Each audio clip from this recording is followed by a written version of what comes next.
Shouldn't have come out to play with the big boys, Ian, because you're about to get a proper Scottish welcome. What? Yes, sir, we promised you a great main event here tonight. Last here, Andre, the China WrestleMania! Hulkamania is running wild! My God, what a run! It's not the world is watching! Are you ready?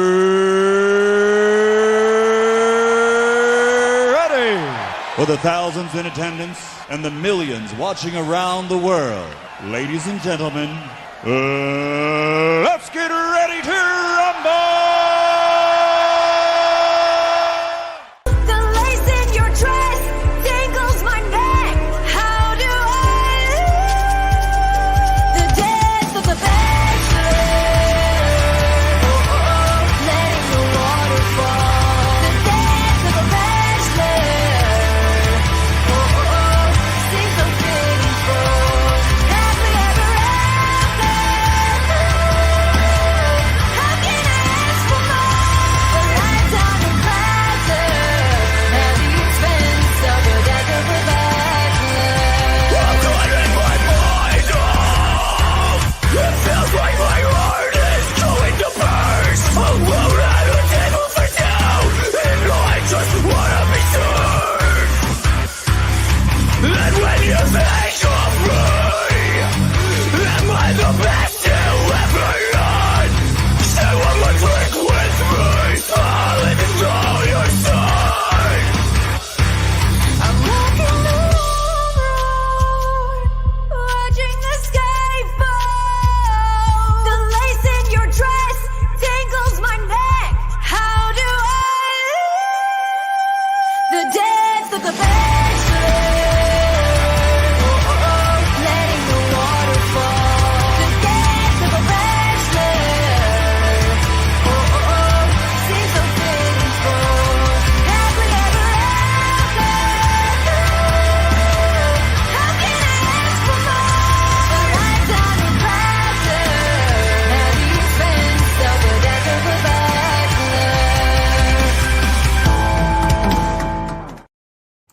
It is I, it is he, it is me, P-double-D-E, Temple Cooing from the Place to Be Reviews. Right back here with all of yous, even the Orthodox Jews. L'chaim. I am glad to welcome you all to Wednesday Night Live, episode 8 in the Place to Be Reviews. The People's Champion here with you, sporting the People's Medallion. Watch out for the diamonds, Watch out for the medallions. My diamonds are reckless. It feels like I got your mama hanging from my necklace. I don't know. I just went off the rails with that one there. Welcome, everybody. Glad to be here on another Wednesday night with you all. Hail Judas Goat Barbecue, Superfan Adam Shawhan. It's Courtney's Fellowship of Oddballs. Keely Chow, the Phantom Menace Ultron. Wait for it. There are no strings on me. There you go. Who else we got up in the house? Good stuff. Comics Gator. Godzillionaire. Brahma's Bullpen is up in the chat and on the panel this evening. We'll get to proper introductions momentarily. Tina Bojan, Parrot Head, purveyor of memes, are all here. And yeah, guys, vote in the poll right now. Brutal Morningwood with the best name on YouTube. Not your mama, Tony. Get in here. We love you. We miss you. And our first Russian bot is in the chat, comrade. One of my mods zapped this bot all the way back to the Kremlin for us. But Tony will be joining us shortly. But until then, ladies and gentlemen, let me introduce to you the wonderful panel we have assembled this evening. First, let me introduce our debuting guest this evening, making his, like I said, his first appearance here at the Place to Be Reviews. Give it up for Mr. BrahmaBull of Mr. Brahma's Hey, Bullpen. how's it going, everybody? Yeah, I making the debut here. After last week, I figured I better come right, so I got everything shaved. Because as Dr. Evil says, there really is nothing quite like a shorn scrotum. So I'm ready to go. Let's hit it. Welcome, brother. Welcome. Thank you for joining us, man. We appreciate it. And let me kick it over here to the vampire. He don't sparkle, but he sure do shine. Ladies and gentlemen, AngelousDraven. Hey, guys. It's going to be a good show tonight. Got some interesting topics we're going to talk about, as always. But yeah, we should get into that. Oh, yeah, we'll kick that off proper. Hail the lovely Sherry. Godzillionaire says, Wait, that's not Godzillion. That's Keely Chow. Do the Russian bots think this is Jew Crane? You know, they might. They just might. We'll have to see if Hunter's around anywhere. Hail Brightest Day. What's up, brother? Welcome. Brightest Day is another person we got to get back over here on the channel too. So, yeah, we have a great show planned for you. I got the topics all queued up here. We're gonna go into our favorite here, though, ladies and gentlemen, on Wednesday night. God damn, this always brings a smile to my face and money to the pockets of public defenders. Not very much though, but let's get into it because it is time for holy shit news. Holy shit! Are you thinking what I'm thinking? I don't know. Were you thinking, holy shit, a swordfish almost went through my head? Holy shit! Holy shit! And all the assholes want us to shit all over everything. Holy shit!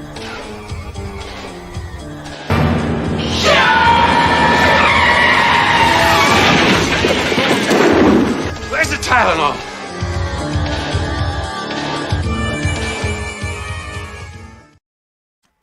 So here we are, ladies and gentlemen, thesmokinggun.com for holy shit news. The first story we have: felony charge for leaf blower rage incident.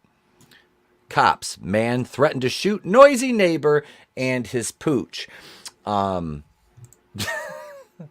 These never cease to amuse me.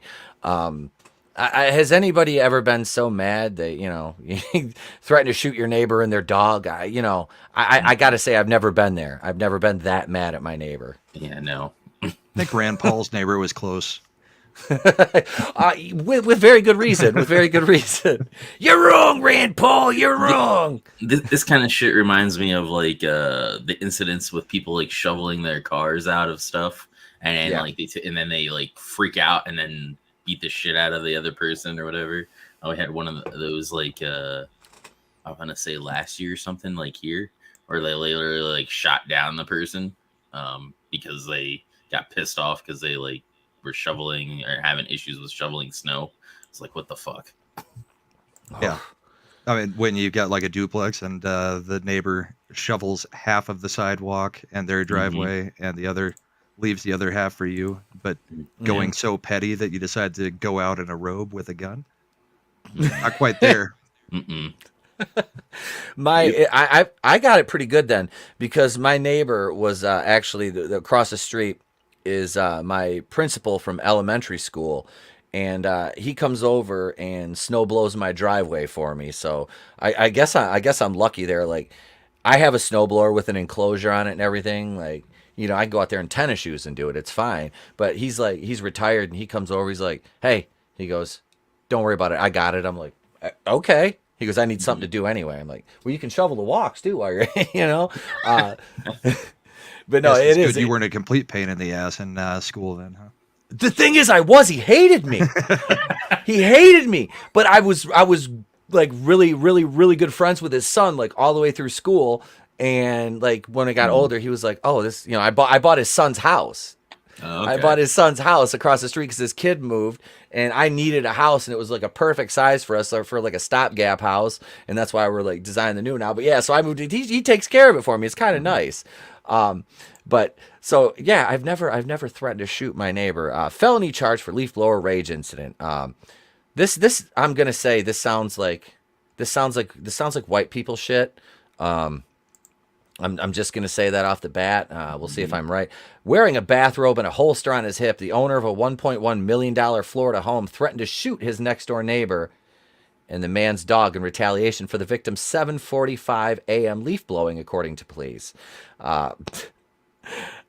Investigators allege that Curtis Manfred Franz, it would have been better if his name was Curtis Mayfield Franz, 51, initially fired a pistol in the air 7 times yesterday morning as a neighbor on Sunnybrook Lane in Largo used a blower to remove leaves from his roof.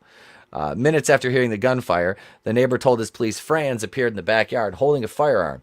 Franz, the victim recalled, told him to stop using the leaf blower, then pointed the pistol at the victim's dog and said, I'm going to shoot your fucking dog, according to an arrest affidavit. Damn. It's Alec Baldwin. Yeah, It is does Alec look Baldwin? Like Alec Baldwin. Oh no! If it's not Because he Alec, it is a Baldwin. We decided Yeah. that. Is that is that? Got the Baldwin temper too. Yep. I was gonna say, yeah. His neighbor's not a cinematographer, is he? Because if he is, he's in trouble. No, he's just an ass with a leaf blower at 7:45 a.m. Right? I would get angry. I would get Yeah. angry. I would not pull out a gun. But No, that would piss me off at 7:45 in the morning. Yeah, I sleep I would- through everything, so it wouldn't bother me. Yeah, I wouldn't be happy, but I wouldn't be that violent about it either. Franz then told the victim, "If you keep using your blower, I will shoot you too," police allege. The neighbor told cops that Franz was wearing a robe and had a black holster on his right hip. It is unclear whether Franz was perturbed by the noise of the leaf blower or the leaves being blown onto his property, or both. I love that he took the time to put on a holster and then just put on a robe. I'm imagining him there with just him in slippers, a robe, loosely hanging open robe, underwear, and a holster. Yep. The robe doesn't have the thing to like tie it shut. It's just the holster using it to tie the robe shut. Using it as a robe belt. Yep. I don't get Hail that one. Hail Chris Fisk and Nano Reaper. God, yeah. Wait, what did Keely Chow says? Was the dog wearing a hoodie, carrying some Skittles and a can of Arizona iced tea? That dog was just going to the store to get some blueberry didn't do nothings. That's all it was looking for. Jesus. I like the way Judas said, geez, he's got double chins on his earlobes. Let's scroll back up here. He does. His earlobes might have diabetes. When officers contacted Franz, he was in a robe and appeared to be intoxicated by odor and slurred speech. Investigators recovered 7 shell casings from near the property line dividing Franz's 1.27 acre lot in the victim's home. Pictured above, Franz was arrested for aggravated assault, a felony, and discharging a firearm in public, a misdemeanor. Franz was released last night from the county jail after posting a $5,150 bond. Franz purchased his 4,422 square foot home for $1.1 million in March of 2021. Built in 1961, the 5-bedroom residence is an architectural sanctuary built in the style of architect Frank Lloyd Wright, according to a recent real estate listing. Along with its lush tropical grounds, the home has a koi pond, a handball court, and a safe room. Well, $1.1 million is how much that dude's house is. Yeah. And he must have just gone to bed right before that. If he was, it's 7:45 in the morning and he's still pissed drunk. Yeah, he's on a bender. He was definitely on a bender at that point. If he's that lit at that time in the morning, that's a professional right there. Mm-hmm. That is a professional. Even more so than me. Yeah, I was gonna say, you've got it covered back there. It looks like I like that setup. Yeah, I'm just over here drinking some Cabernet because I'm a classy broad. I don't know. Grape juice, eh? Some yeah, water. That's me. I do. I have water, Gatorade, and wine, so I can stay hydrated all at the same time and still get crunk. God damn, I just said crunk. How old am I? Jesus Christ! Why the fuck? I haven't said that word in a coon's age. There's another old timey saying. Somebody's gonna be like, "Oh my God, he said a coon's age. That's racist." Yeah. Here's a good. Yeah. Oh God, where's my grill? Cops. Mom left newborn in auto while gambling. Oh, Jesus Christ. Haven't seen this one before. No. We know how this plays out too. Yeah. March 7th, a woman left her 27-day-old daughter in an unlocked car while she gambled for nearly 2 hours inside a Florida arcade, according to police who arrested her on a felony child neglect charge.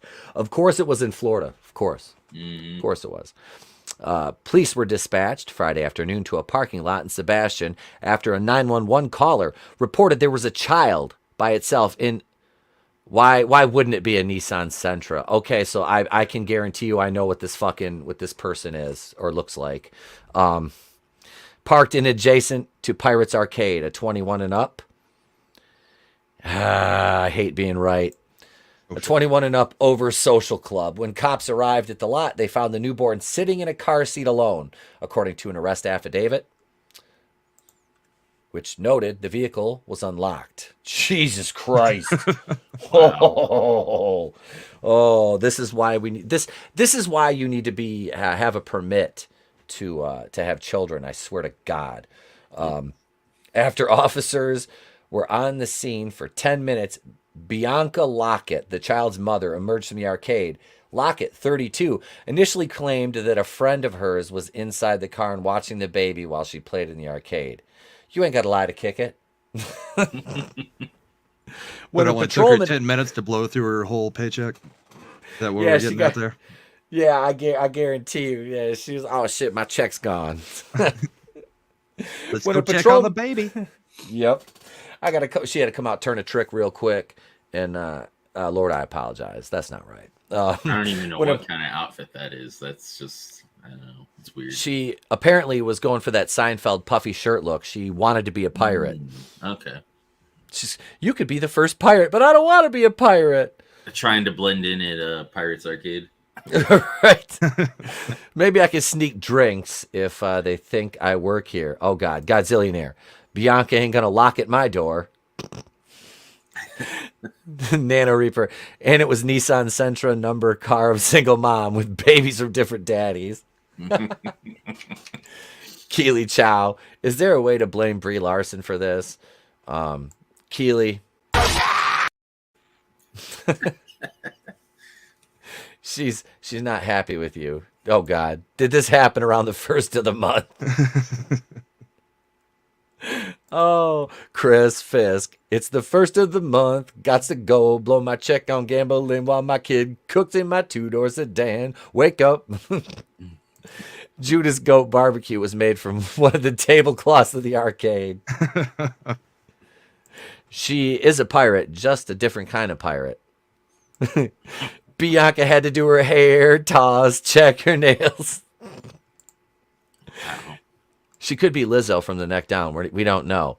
When a patrolman advised Lockett that he would review the surveillance camera footage to verify her account, Bianca then changed her story. Lockett reportedly admitted that she left her child in the car alone with the windows rolled up and the AC turned on, thinking she would only be inside for a few minutes, because that makes it so much better. Mm-hmm. Well, that's why she had to leave the car unlocked. She left the keys in it running. Yep. Yeah, that did not have a just a fob. It had an actual key.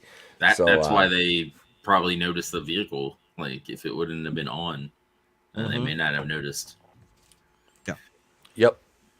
Yeah, I guarantee you those casinos get a little bit itchy when they see a running car in a parking lot, let alone one with an infant in it. Mm-hmm. And a pirate walking out of the car. Gosh, I hope nobody took me baby. Arr. I've got to sell her. I've got to sell it for fentanyl money. I mean, I shouldn't have said that. It's me, baby, Mrs. Floyd. She's Mother Floyd of fentanyl. Good Lord. Hail, Midnight's Oblivion says, hail, Tepturian candidates. We've got E-Tepologists. I like Tepturian candidates. I like that. Too fat to be a Somali pirate.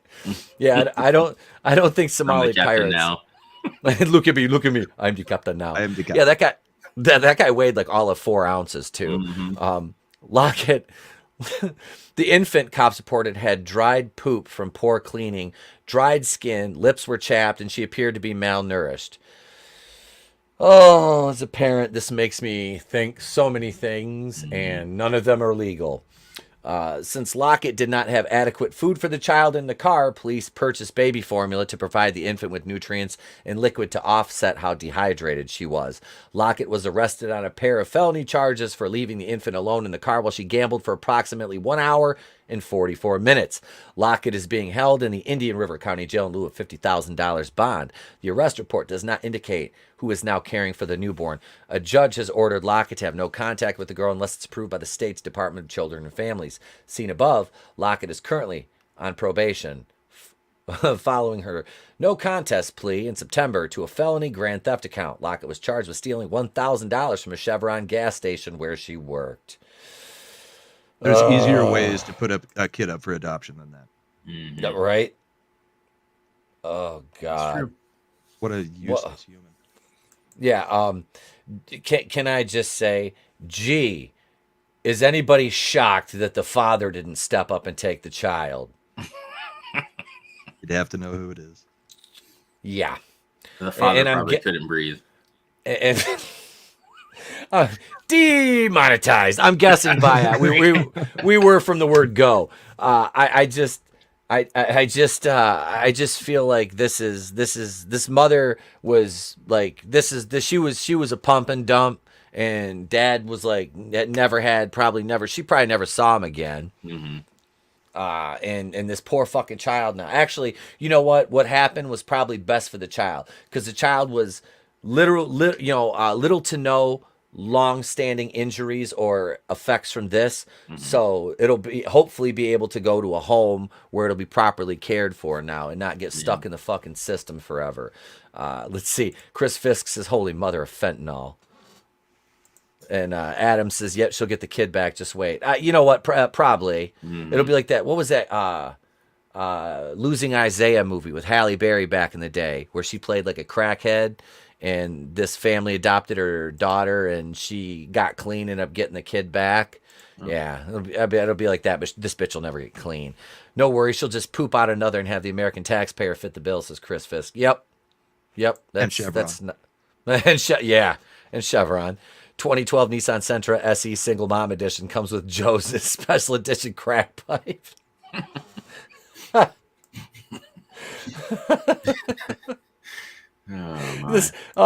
of fentanyl sitting back. Is that like a personal attack or something? I love it because this is the point. Now comes the part where we throw our heads back and laugh. Ready?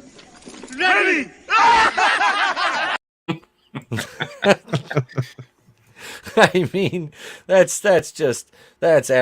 sad. It really is. Like we joke, but I mean at least the child is okay. That's the main thing. This woman was not ever fit to be a mother in the first damn place.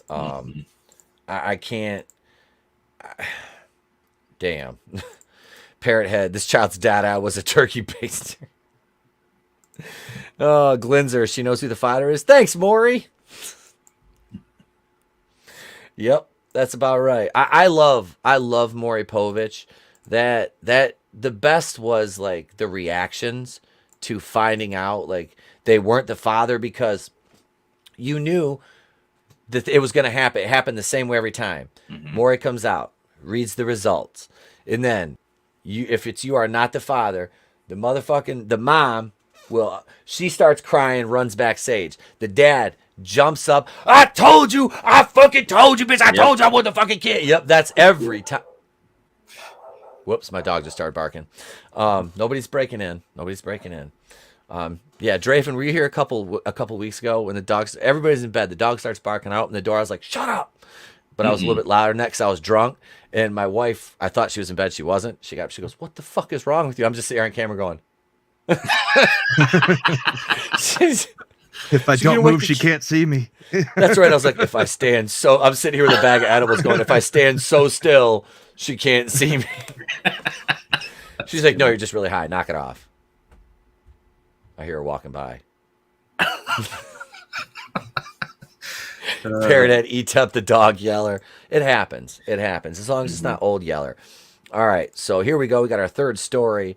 Let me cue this right now, and we'll get into this one. This one's great.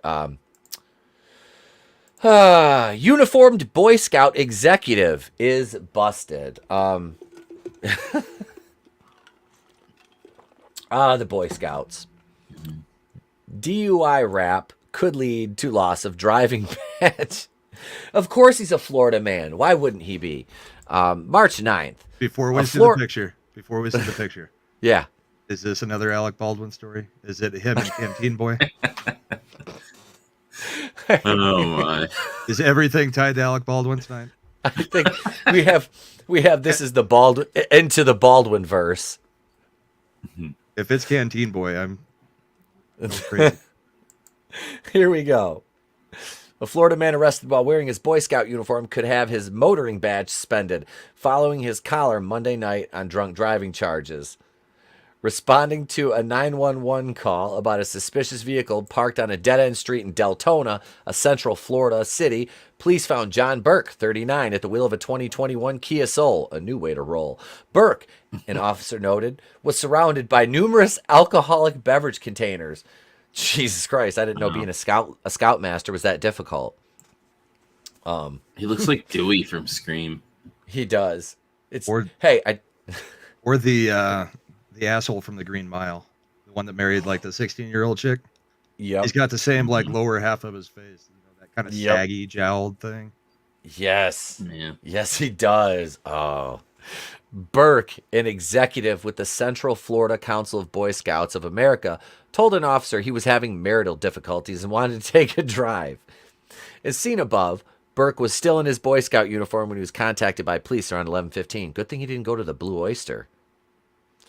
After a patrolman spotted multiple indicators of impairment, a wobbly Burke agreed to a series of field sobriety tests for which he performed poorly and did not get a merit badge. A breath test revealed Burke to be more than 3 times over the .08 legal limit. Burke was arrested on DUI and open container charges and booked into the Volusia County Jail, where he remains locked up in lieu of $1,000 bond. He is scheduled for arraignment on March 11th. Well, he won't be driving to any scout retreats anytime soon, I take it. And you walks in, fresh home from leading the troop. Wife gets all over him, and he has to stay in uniform and go get drunk and drive. Right. Like it's a rough day with the troop when you've got to finish the day off that way. You could have at least taken off the the gimmicks, so you're not going. I don't know. It just seems like if you're in the Boy Scouts and you're an executive, if you're having those kind of and you're gonna go out and do that kind of stuff, you might not want to get caught wearing your colors. And yeah, Judas Goat Barbecue says, I'm sure this helped his marital difficulties. Yeah, that's called. You probably no longer have your fucking job because of the nature of what he does working with kids. I don't know. I don't know how they would look at that. I mean, yeah, I don't know. But damn. But I'm sure if the parents catch wind of it, they're gonna pull their kids out of the of that troop or whatever. Yep. But technically, it's one of the more innocent stories we've heard out of the Boy Scouts for the past few years. Yeah, it is. Yeah, I was going to say, all things considered, I mean, a DUI for a Scoutmaster, hey, you know what? I'll take that over the other shit, definitely. Hail, speaking of Florida men, it's pursuing paranormal. Hail, Commander Cody. He seems like a cool guy. Cody, was he your Scoutmaster? He earned his drunk driving merit badge, says Parrot Head. No, now he got pulled over. He didn't turn it. Yeah. First badge he earned test. was the brewery badge. Yeah, he failed that. He would have got a badge if he didn't get arrested for fucking DUI and open intox. Damn. I mean, I guess, yeah, like you said, Brahma, there's worse things that we could have had out of this story with a scoutmaster. He won't lose his job because all he has to do is identify as a sober person. The Scouts will take any identification. Yeah, we were looking to get my kid into it. He was like 5, I think, and he had to wait. I think he had to wait until he was 6. I can't remember, but that was my thing. I'm like, I ain't got time to go volunteer and do all that stuff like with the Scouts. Like, I wish I did. Yeah. But I don't. So I'm like, I have one child, right? My child went through and my wife went through all kinds of complications at birth. And I'm like, I'm not going to put him in a situation. And I'm not casting aspersions on the Boy Scouts. I'm not, because it is a wonderful organization that does good things for young men. At least it did at one point. The problem is the leadership, but I have trust issues with my only child. I do. I have trust issues. Yeah, when you get to the second or third, it's not as big a deal. Yeah, you just throw them into the wolves. And that's exactly what I was like. I'm one and done though. Like I'm 42. I'm about to be 42. I ain't having any more. We so it's like, yeah, that's why I was glad I had a boy the first time out. I was like, my legacy secure, done. Stamp it. Game over, man. Game over, man. That's nice alien call. I like it. But that, ladies and gentlemen, was holy shit news. Yeah, vote. Let me check. Let's check and see how how the poll is doing here. Let's see right now. We are at. Let me click on this. It's not. All right. Wow. So we have so far 8% yes. Will you be watching the Obi-Wan Kenobi series on Disney Plus? 58% no. 35% chose, what is this Disney Star Wars?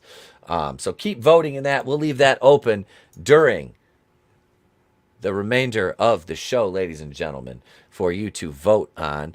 And we're glad to have you here with us this Wednesday night. Hope you're all doing well here. I'm gonna post Mr. Brahma's bullpen link right there. It is in the chat. Go subscribe. Make sure you subscribe to him, AngelousDraven. Links are in the description to the video, but there it is right there in the chat. You can go subscribe to that now. I highly recommend it. If we have somebody on the show, it's safe to say that they're subscription worthy. We're not James Cameron. We set the bar. No, I'm just kidding.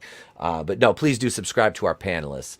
We appreciate it because it helps us all out. We grow. That's our modus operandi, is to see everybody in this community get their growth. And so let's go into our next segment like here, a nice ladies and gents. pyramid scheme on YouTube. We all just find each other and then expand. That's it, except this time we're not selling calling cards. I'm a huge Office fan, so I had to throw in an Office reference in there whenever I can. But now we have a hot topic. If this was Monday night and you don't need baggy pants, chains on your wallets, or any emo garb for this hot topic, ladies and gentlemen. But here we go. Let's do it.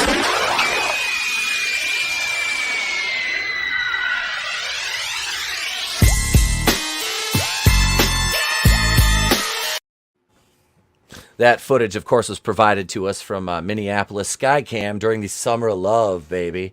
Here we are, NBC News. I know, spare me. The story's funny, though. It's worth it. No. A Florida teacher attacked and beaten and hospitalized.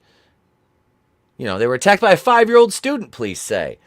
Damn, how big was the 5-year-old? I don't know if it's a question like of that how... little muscle kid that they used to march around 10 years ago. Oh, that little was like Hercules. a bodybuilder at 4 years old. Yeah, little Hercules. Little Hercules. Jesus. Yeah, a fucking 5-year-old beats an adult. That's great. The victim could blink and breathe regularly. Well, at least they could breathe, baby, but was not able to vocally respond following beating at Pines Lakes Elementary in Pembroke Pines. So here, let's we can listen into this. Let's go back here. Pause this, and I said go back, you dirty hippie. What, you're not going to? Florida teacher was hospitalized after it's not a 5-year-old. Now you want to fight with me? Okay, here we level of anger and violence and rage and intensity that has happened to this teacher is not the norm. Police say a 5-year-old in a pre-K don't class say. at Pines Lakes Elementary School in Pembroke Pines allegedly attacked a teacher at the school Wednesday morning. According to the police report, the student continuously hit the teacher after he and a 4-year-old started to throw things and flip chairs. Police say they found the teacher sitting on the ground against the wall. She was, quote, feeling faint, weak, and dazed before she started coughing and dry heaving. She was then taken by ambulance to the hospital. Anna Fusco, Broward Teachers Union president, represents the teacher she describes as wonderful with 13 years of teaching experience. Fusco says the 5-year-old with special needs continuously attacked the teacher after she was on the floor and unresponsive. She says the teacher was put on a ventilator at the hospital. She was caught where he actually ran and attacked and jumped on her with his whole body weight, and she fell and, hit her head, which caused the severe injury and other bodily injuries where she's going to need surgery. Fusco says this is the 3rd time the teacher was taken from the classroom in an ambulance because of injuries from the same student. Last time, she says the student pinned the teacher under a bookcase. She lost consciousness and was treated for a concussion. The Broward School District just released a statement to us saying, quote, "The safety of our teachers, staff, and students are always the district's highest priorities. Due to privacy laws, the district is not able to provide any additional information and defers to Pembroke Pines Police." Okay, so at this point, she obviously can't handle this kid. So why the hell is there somebody else in the classroom to help her handle this kid? Well, Xavier's School of Special Children, maybe he was just showing his powers. This dude, seriously, like I know the kid's 5, but I want to know like height and weight. Like I'm very like, and how small was the teacher? I'm taking it was a female teacher, because if it's a man, she's 5'4" in her late 30s, early 40s. It's in the article itself. Okay, the kid's about 50 to 60 pounds. It says. Yeah. It just sounds like happenstance that she accidentally tripped when he like hit her, and then like hit her head, and that was the main cause of everything from that, at least from that video. Yeah, she got a concussion from falling backwards and smacking her head on something. Yeah, Bob Saget style. Oh Jesus, Godzillionaire! It'd be funny if Mini ETEP just came after ETEP at this exact moment. Godzillionaires, everybody in the chat, I think, almost has seen my kid at one time or another make a cameo and hit me in the face with Tails. He's got Tails as like his buddy, man, his stuffy. He's got Sonic and Tails. He loves them guys. And when he comes in, usually he's half asleep. He'll walk in to say hi to the chat, put the earbud in him. And when he's leaving, inevitably he goes and hits me in the face with Tails just to say goodnight and to show out for the chat, because he knows haha, it's funny. So yeah, I can. It's still early yet. He'll probably show up by the end of the night. Chris, a shaved orangutan.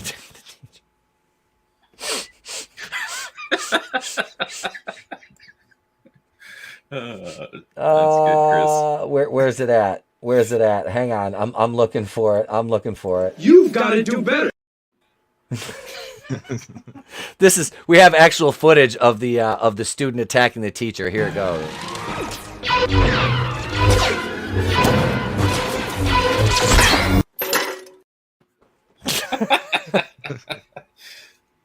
That's oh God, where did Glinzer had a good one. Wait, does Lizzo have a 5-year-old? Because a 300-pound 5-year-old would be deadly. Oh God, where'd that one? There was a. Here it is, right here. Glinzer, Michael from Good Times told his parents he didn't want to be bused at school. Oh, holy shit! I love you guys. Somebody needed to tell that kid, you never go full retard.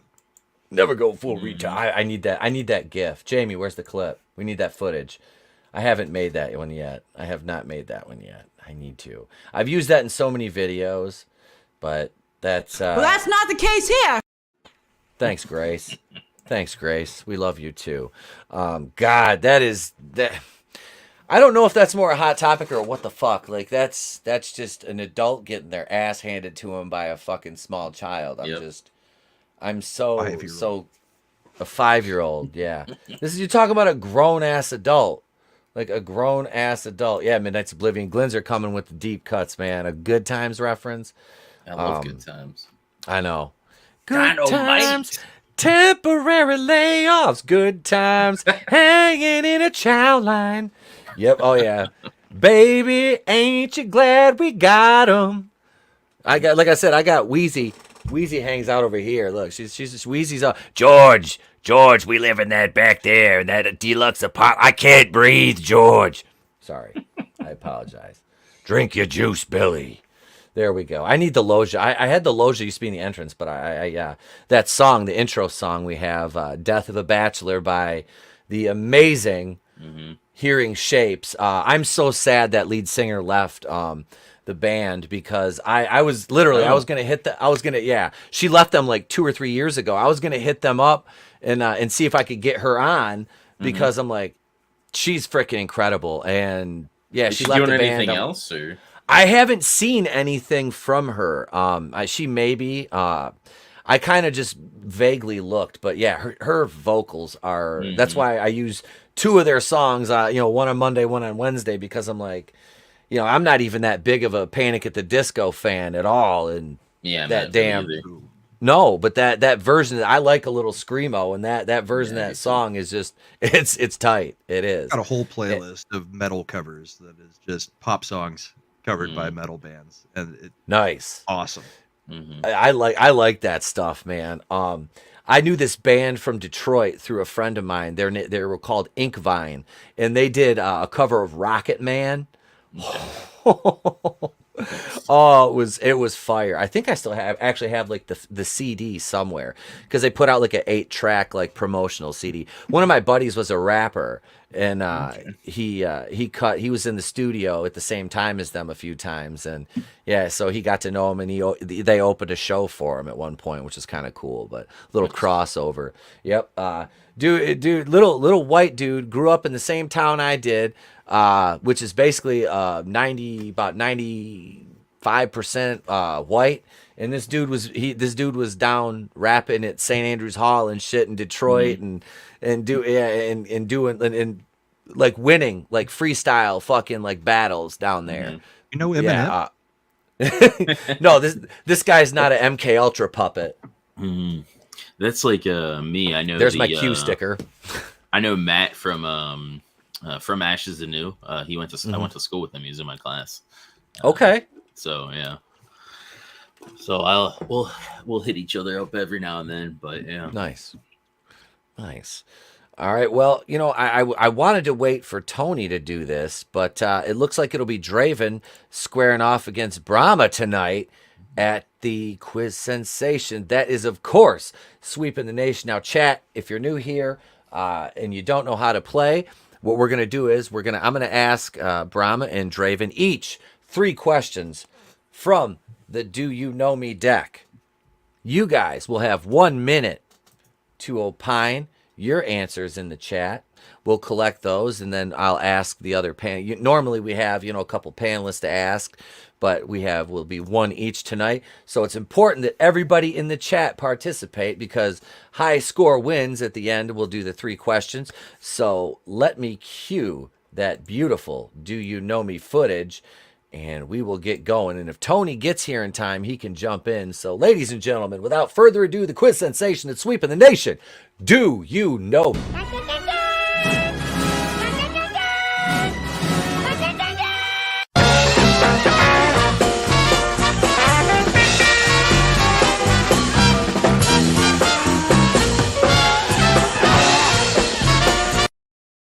All right, I got my game show host hat on, my Norman Lear hat. Got to get the rock eyebrow going on that. Do you know me? There you go. Yep, get it. Yeah, there we go. All right, here we go, ladies and gentlemen in the chat. Are you ready? I have the official Do You Know Me high-tech scoring device right here next to me. Because I'm old and I'm a boomer and I like to write by hand. So let's do this now. Since it's Brahma's first time, he'll get the first question of the evening. So the chat is ready. Break him in nice and easy. Yep. We should, Chris. I should just throw Chris Fisk. I should throw Chris Fisk a link and just bring Chris in. He can sit in. Chris is our 5th horseman. Etep looks more like Abe Vigoda. I got do some Beastie Boys, and I got more rhymes than Abe Vigoda. There we go. All right. Let's see here. Let's go with All right. Let's see. Here we go. Our first question of the evening. Chat, are you ready? We have 1 minute on the clock after the question is asked. Has Brahma ever been fired from a job? Has Brahma ever been fired from a job? Chat, you have 1 minute to opine. And go. Let's see. Superfan says yes. Superfan says yes. Keeley says yes. Let's see. Parrothead, it's all Brahma's fault. I'm going to say yes. I hear that a lot. Draven says yes. All right, let's see. Fisk, yes. Fisk is a yes. Let's see. Midnight's Oblivion says yes. Marby Dog. Hail, Marby Dog says I've C. actually never been fired from a job. Parrothead only out of cannon. Judas says no. Judas is our first no. Nano says yes. All right. Nano says yes. Let's see. Glinzer says no. All right. You got about 30 seconds left, chat. All right. Yeah. I don't opine on these. I just let I let the chat do that. I'm merely the host with the least, not the most, or I'd be on Jeopardy right now. But I'm not Jeopardy smart, so unfortunately. There we go. We got to get the rock background, the basic bitch StreamYard music. Hey, StreamYard, if you're listening, let us upload our own music on here, because I would have some like synthwave or something on here. All right, so there we go. There's time right now. 16 in the chat. Let's see some more answers. I know some of you are probably working and lurking. I'm sure I've got a couple of haters watching. I love you guys too. Gotta beat Tom. So let's see here. Here we go. Let me turn this shite down. This has been. There we go. Okay. So the question was, has Brahma ever been fired from a job? We have all our answers locked in. Brahma, sir, have you ever been fired from a job? Yes. And sadly, it was a job I had right after my parents had moved to St. Louis when I was a little bit younger. And I stayed behind to stay at this job, where I would have probably gone out there with them and finished up college out there. But I went to bowling nationals over a weekend. The guy gave me like a $300 bonus the week before, for going. And I get back and there's just a box on my desk and a new chick at the desk across from me. And we were the only two people in the office. So it was awkward. But yeah, we had been friends for like 15 years. I had, been in a bowling league with him and everything for years and years and years. And he didn't have the balls to tell me before I spent a whole bunch of money on going on this trip to Memphis. So. Oh my God, dude. Pissed. Yeah, I would have been pissed. And the only reason he fired me was because he didn't realize that he couldn't afford to have an employee at the time. I had only worked there for like 3 months. So it was like, what the hell, dude? So Jesus. Yeah, and fired once. Ugh. I've done a lot more firing than I've been fired.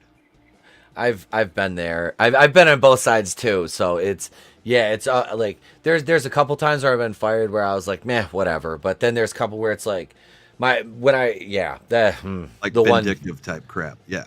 Yes. Yeah. I've actually never been fired. So really, I've only had 4 jobs. I'm 36. I've only ever had 4 jobs, and I've never been fired. I always quit to make a improvement to go up or whatever as far as pay. Never been fired.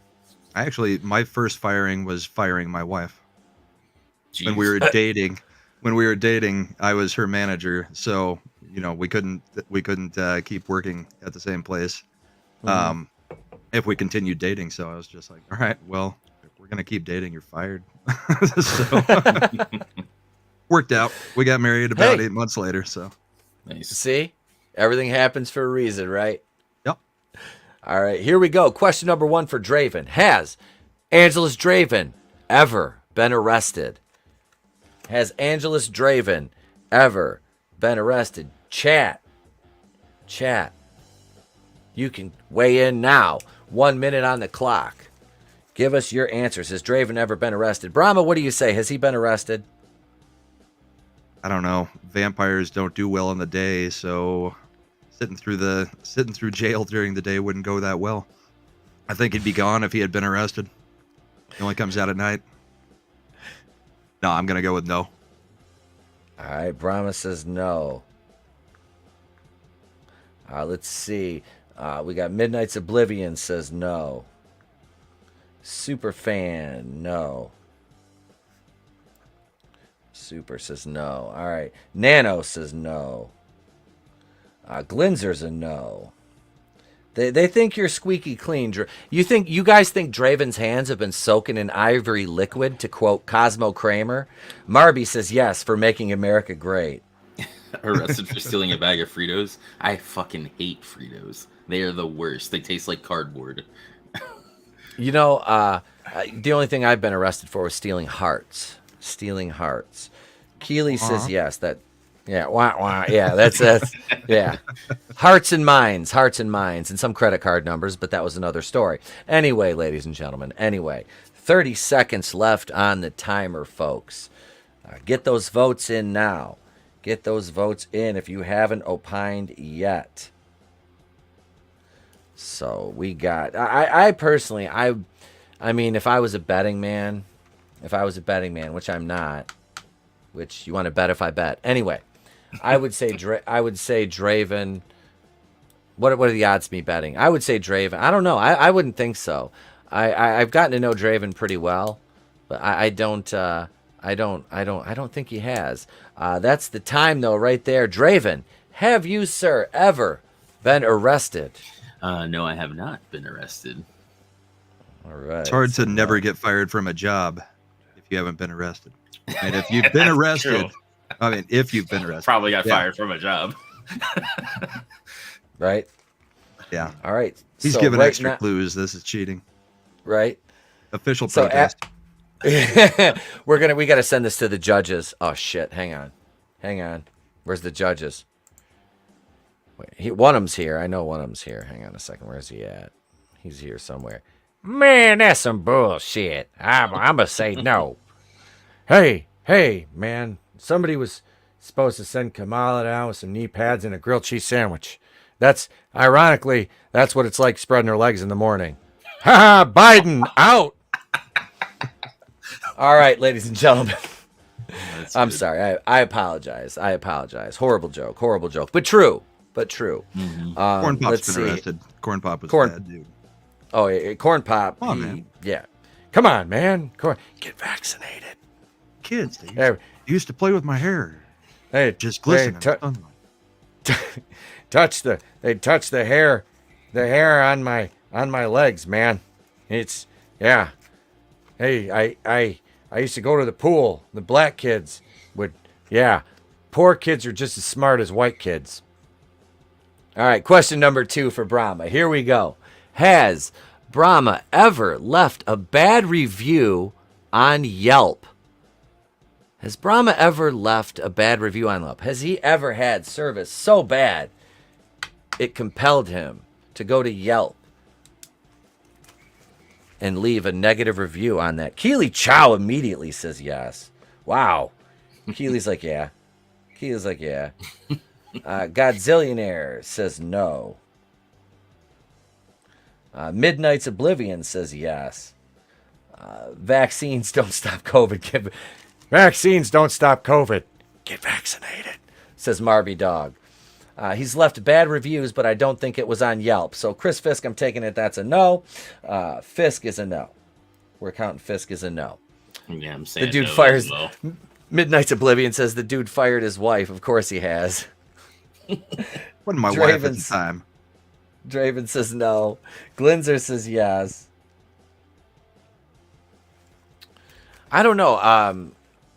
Yelp, I don't know. I personally know anybody that uses Yelp. Nano says nope. If you had to suffer, so do others. See, that's it. Midnight's Oblivion. I don't know if you seem like the Yelp kind of guy to me. You know what I mean? I don't know if you strike me as the Yelp kind of fella. Parrothead just for that chainsaw that broke while dismembering that whore. Superfan says no. What do you say, Parrothead? Parrothead's pulling my role from last week. Let's see. So I'm gonna say Parrothead is that a yes. I'm gonna interpret that as a yes. So Parrot Head's on the yes side. We got about 20 seconds left to opine on whether or not Yelp is kind of 2014, so possibly no. We already said Midnight. You said yes, didn't you, Midnight's Oblivion? I thought you said yes. Yeah, you did. You said, of course he has. Okay. So possibly no, but he's just pontificating. There's your word for the night. He's pontificating in the chat. We're down to 5. All right, and everybody's locked in.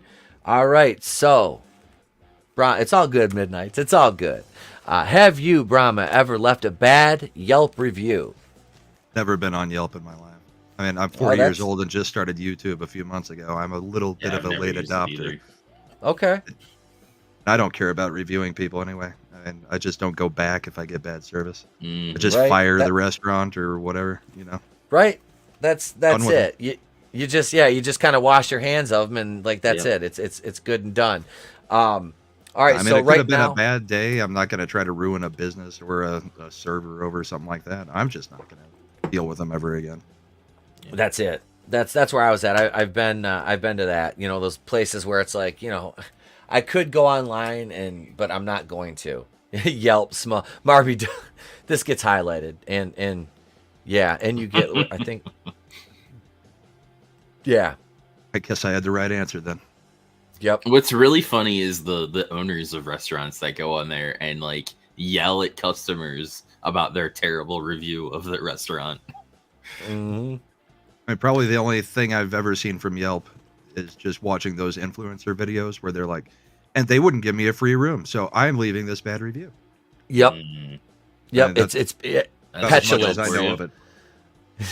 It's like this is like people on Yelp after this is like them leaving. This is just inside them leaving their review. This is what they see themselves as. You out of your goddamn mind, son of a bitch. That's like inside the mind of like a Yelp reviewer. All right, let's go on now.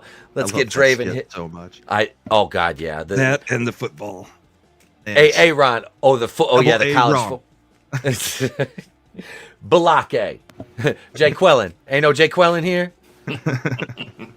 Wait, Godzillionaire, imagine Jerry leaving the Soup Yahtzee a bad review on you. Oh, see, that's like one of those modern day Seinfeld scenarios that'd be just freaking great.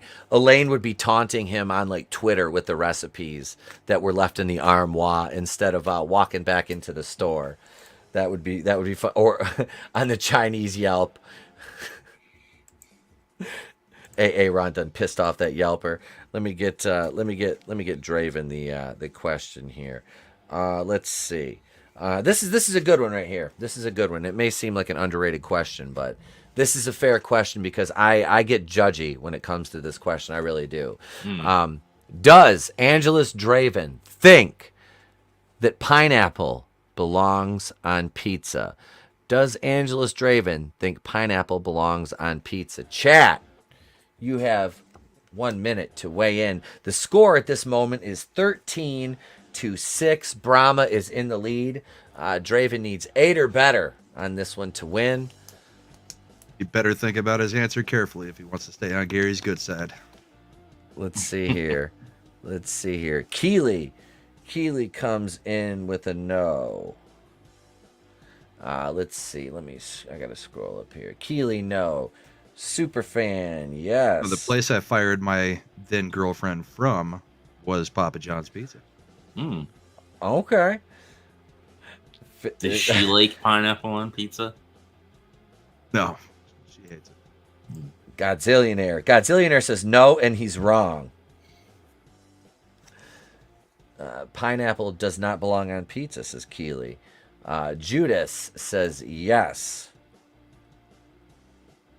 Parrothead says yes. See, I am personally, I loathe pineapple on pizza. I do not like it at all. Midnight's Oblivion says pineapple belongs on a pina colada or fruit plate. Yeah, absolutely. Linzer says, Frankie, don't you dare put pineapple on a pizza. That's right, Frankie. Frankie, are you a yes or a no man right now? I'm going to say no for Frankie then. I'm taking it that's a no because Frankie has an appreciation for the pizza pie. Marby, pineapple is for breakfast buffets, not pizza. So Marby, I'm taking that's a no. I think the only people that like pineapple on pizza are the ones that read those men's health magazines that say that drinking or eating pineapple makes certain something taste better. Probably. Yeah. No, only bloody meat belongs on pizza. He is a vampire after all. That's right, Nano. That's right, Nano. And it's Oblivion's a no. Superfan, ham, pineapple, peppers, and hot peppers. No. No. A hot Hawaiian? No. We've got about 15 seconds left to weigh in the chat. Let's see, Brahma, what did you say on this one? For me, it's definitely a no, but I think Draven is yes. Okay, all right, so yes, okay, all right. So here we go. We're locked in. AngelousDraven, do you think pizza belongs or pineapple belongs on pizza? Yes, I do. Not necessarily by itself, but like a good Hawaiian pizza with some ham and pineapple, and that contrast of flavors really complements itself. But by itself, it's okay, but it's not like something that I would eat on the regular. Okay. I'm not a pineapple guy. So that I don't like pineapple either way. I love pineapple. I like pineapple. I just don't like it on pizza. So that, folks, will bring us to a total score of Brahma with 13, Draven with 11. Brahma is the nightly winner here. He wins the adulation, adoration, and all the accolades that come from winning a quiz game with no cash prizes, ladies and gentlemen. Cheers to chat. Thanks for the win. Cheers to the chat. You're no longer a vampire. Hand in your fangs. Now, what I normally get when I get pizza is ham, pepperoni, bacon with mushrooms. That's what I usually. That's my go-to pizza. I'm Italian sausage, mushrooms on mine, or not pineapple, bacon. Yeah. I get bacon on there too. Mm-hmm. But yeah, we are yes, ladies and gentlemen. I want to tell you because I said we're gonna start doing prizes for the chat. Now, like I said, we're gonna have prizes to give away, but I just got everything straightened out with Google with the monetization shit. AdSense is locked in. I have to wait for Google to release my money, and I'm waiting on that. So I'm going to be putting in an order. I'm getting everything lined up now. Put in an order for stuff to give away for you guys. Like I said, channel memberships are coming up too. We're going to be recording some cool behind some stuff for you guys for members exclusive content, and we'll also be doing on Monday and Wednesday for an hour or probably a half hour to 45 minutes before the main show. We're going to be doing members only streams. So we'll have it's only going to be 2 tiers, very very affordable. If you want to join, as a channel member, that'll be cool. If not, you know what? It's cool too. I'm not worried about it. You're still going to get great entertainment either way from us. And anything behind the, like I said, it'll be cheap. Like I'm talking like $1 and probably $3. So we'll do it cheap. I'm a Jew, but I'm not cheap. Hey, speaking of Mr. Grant Gregory, it's GTEP from the G to the E. I mean it, Billy. Drink your juice, Billy. It's me, Robert Loggia. L for look, it's Robert Loggia. Hail, Mr. Grant Gregory. That's our first super chat of the evening from my brother from down under. Let me acknowledge this one first, and I'll get to yours, Godzillionaire. Man, thank you, guys. Thank you. I mean that. Thank you, guys. I appreciate it. $2 Australian gets Mr. Grant Gregory a super chat bumper. So here you go, Mr. Grant Gregory, for $2 Australian. Here is your clip, sir. There we go.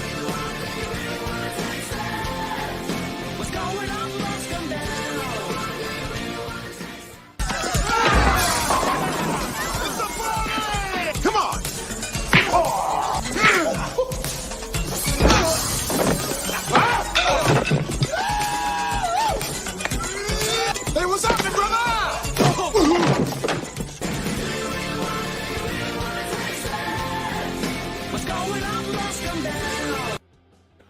I gotta say, man, I watched one episode of Peacemaker, was done, but that blonde that was, oh my God.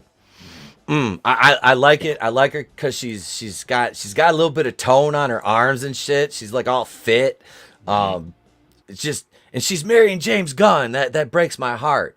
That breaks my heart. And hang on, I even noticed her in the movie, but in the show, yeah. See, that first episode, I was like, I'm like, it hurts me that I ain't gonna watch this. Godzillionaire, I see you, and I'm getting something right now. I don't have the clip uploaded, but I'm gonna play it for you because I'm gonna go to your super chat, and I thank you again, Mr. Grant Gregory, for that $2 Australian from the G to the E. Drink your juice, Billy, in courtesy of Robert Loja. All right, $2 Godzillionaire. Bonus round. Is ETEP having Batwoman withdrawals? Yes. Oh.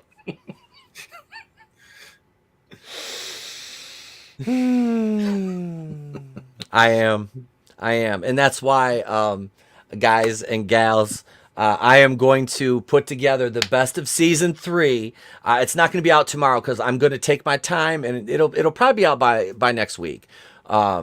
It's going to be probably about a half-hour long video, maybe of around there, 20 to 30 minutes of the best of the reviews from this season. So all the lesbians and the scissoring and all the gifts and the jokes and the gags and the puns that I include in the reviews. Yes, I do miss it, but Gotham Knights, I got a Gotham Knights video I'm gonna put out tomorrow because Gotham Knights has done some casting, and this is written by the 3 assholes that wrote Batwoman, Chad Five Ash, and I can't remember the other two's names, but oh my God. It is going to be a glorious dumpster fire. Is Batwoman going to be in that, or not that I know of yet? And they still haven't said if they're going to. I still have a glimmer of hope that they're. Listen to me. I sound like oh my God, that they're going to renew it for season 4 because I am so fucking masochistic that I want more Batwoman. I do. You're watching Bel Air, so that's an selfish to do that to people. Masochistic you are. And that's another one. I got Bel Air episode 6. I'm going to do 6 and 7 together, and that'll be out Sunday. That's when I usually put out my Bel Air reviews. And I do them 2 at a time because I'm not going to do one episode of that show. It's so bad I like to suffer through 2 hours of it. But I will say that Jeffrey is the best character on there because that motherfucker's a straight-up killer, and I love that. So Godzillionaire, yes, I am having Batwoman withdrawals, and everybody in the chat absolutely knows that I am. So let me play you your super chat clip though first, and then I'll hit you with what else I got. So for $2, Godzillionaire, yes, I am having withdrawals, sir. And now your super chat clip.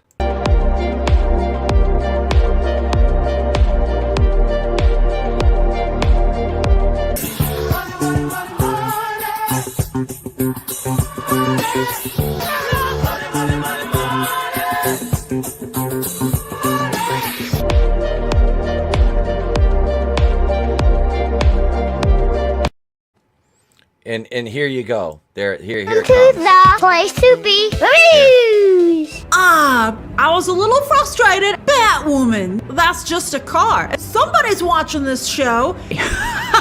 That like really annoyed me. Batwoman is still doing quite well. It doesn't even look like Batwoman. Peter, I'm really starting to question why I'm even friends with you in the first place. There you go, ladies and gents. There's the Batwoman review intro sequence. I'm gonna jazz it. We'll jazz it up. Like I said, I individualized it, for each episode this season. Kind of made it fun, threw some different gifs and stuff over it. So thank you, Mr. Grant Gregory and Godzillionaire, for the super chats. I do appreciate it greatly. You guys fucking rock. Thank you for supporting the channel. Thank you all for being here, man. You guys have been on fire tonight. The chat is always live here, and we appreciate it, man. Hail to my United Underground brothers and sisters out there. We had a great stream over on Drew's channel last night with Allura Jensen. Which when Drew said that in the private chat, he's like, "Hey, we're having Allura Jensen on." I was like, I know all her when she was talking about I was like, I know what kind of wrestling you do. I've seen all of it, girl. I've seen every bit of it, literally every bit of it. Anybody out there looking, Evolved Fights is the company, and it's available on all the usual haunts, if you know what I mean. You were backstage before she changed into her shirt for the actual stream, right? I saw what she was wearing and what she changed into. The original shirt versus the Yep. Yeah, she's like, I better look a little bit sexy. She goes, I don't have any makeup on. I'm like, oh, you look better without the makeup on. I'm like, no, you don't need the makeup. It's fine.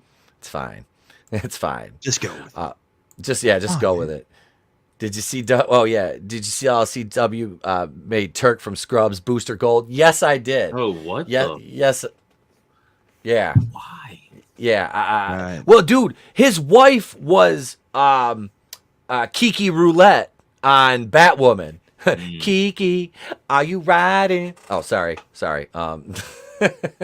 But we got another Russian bot. One of my mods zapped that booch.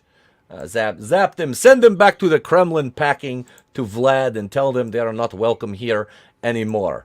But you know what we haven't done in a while? Instead of a bumper in honor of Tony, who I'm not sure if he's going to be here tonight or not now, let's play Wakanda Land. I don't think Brahma's ever seen Wakanda Land. We got new people in the chat that haven't seen Wakanda Land. Let me set the story for you since Tony's not here to lay it down. If you're new to the channel and you haven't seen Wakanda Land, Disney is expanding the theme parks. They really are into this Black Panther thing because of, the diversity and inclusiveness of Wakanda.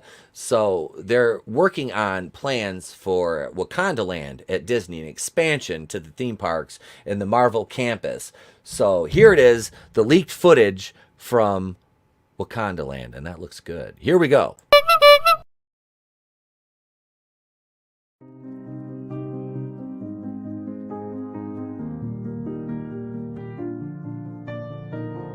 Do you ever look around at your continent and feel a little down?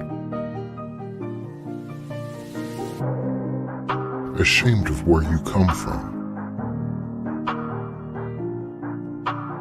Do you ever see your parents offered up to a Libyan warlord from your cage and silently wish to yourself, reality can be whatever I want? My friends, are you simply hungry? Hi, I'm trans non-binary Disney CEO Bob Chapek, and I'm inviting you to experience the other side of reality. Relax, recuperate, and reinvent yourself at our newest and most diverse Walt Disney World Resort. When real life doesn't quite cut it, come experience our version of Africa. Introducing Wakanda Land. Book your reservation at Wakanda Land today and get a free 30-day trial to Lucasfilm writer Leslie Headland's new dating app, Wine and Dine Steam. It's a sure thing every time. Available for download through the App Store or Google Play. So there it is, Wakanda Land. Tip of the cap to Tony ToneDef. He put that together, and so good. That's good. Yeah, man. He's like I said. This dude is talented beyond talented. Production value, editing, all that shit is on point. We have a great time every Tuesday night. We're talking about the Monday Night Wars right now. We just got to do the 2 weeks preceding Bash at the Beach 96 and Bash at the Beach last night. Fuck, man. I had my NWO, full garb on. It was, yeah, being as, like I said, and you guys know, somebody who was in a stable that was basically, we were the fucking NWO, and my partner and I were the outsider type figures. That shit, like, right in the heart every time. And, yeah, that's why, like I said, April 9th, I'll be shooting some footage of me getting in the ring for the first time in 5 years. Not working a match or anything, just going to get in there and kind of bump around with my out of shape ass. Like I said, as soon as we get moved and I get everything set up, I'm going to have a weight room and all that. I get to start, getting, or spring hits because my weights are in my garage, start getting back in shape a little bit because I'm shooting for that retirement match at some point, probably towards the end of this year. Finally, get to do my Frank Sinatra and go out my way, go out proper. So yeah. But that'll be coming up. Like I said, April 9th, I'll be in Cincinnati, Ohio at APW down there with boys. I'm gonna pick Drew up actually. I might scoop through and pick Drew up and take him down there with me for the day, Nice. and hang out with him. Have him come down there. That'd be fun for him to get to come and hang out at the show. Like I said, we'll get there because the promoter is a friend of mine.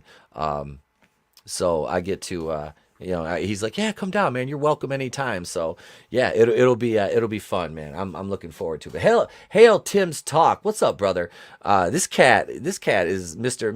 Kylo Ren over here. Dude does wonderful stuff over on TikTok, YouTube. Check out Tim's Talk. If I get one of my mods to drop Tim's link in the chat, please do that. And throw Draven's in there too. I got Brahma's pulled up. I'll drop that again, right? Meow. But thank you guys, everybody, for being here. You guys rock, man. Seriously. Speaking of retirement matches, did I hear right that Stone Cold is gonna be at WrestleMania? Yes, he is. Like actually working. That's right. Yep. Okay, so here's the thing. He's got the thing going, the deal with Kevin Owens going, and Owens is 37, he's upper mid card. Austin is 57 years old, hasn't wrestled in 19 years. They're doing this neck because, a broken freaking neck, like Kurt Angle would say. He can't, I don't know. To me, Austin shouldn't tarnish his legacy. He went out. You're welcome, Tim. Absolutely, my man. This dude's looking swole too. I see you, bro. I see you putting in work. I respect that. Brother. But this cat, he was a college football player though. So this cat's, and he's young. This dude's young. He's young. He's a bull. That's a young bull. We remember that story about the young bull and the old bull. Remember the story about the young bull and the old bull. Remember Colors? You ever seen that? I haven't seen it. No, you never seen Colors? Oh, with Sean Penn and Robert Duvall. Oh shit, Draven, have you? No, I haven't seen it either. Give me an F. So. Give me an F in the chat if you've seen the movie Colors with Sean Penn and Robert Duvall and know the story of the young bull and the old bull. Because the story of the young bull and the old bull. The young bull and the old bull are sitting on top of the hill and they're looking down at a field of cows. And my dad told me this, hail Wookiee supremacy, when I was about 15. I said, son, let me tell you the story of the young bull and the old bull. It's the young bull and the old bull looking down at the field of cows. So they look down. The young bull's like, Dad, let's run down there. Fuck one of those cows. And the old bull looks down at his son and he says, no, son, let's walk down and fuck them all. That's the story of the young bull and the old bull. and wiser words could not have been imparted at such a young age to me by my dad.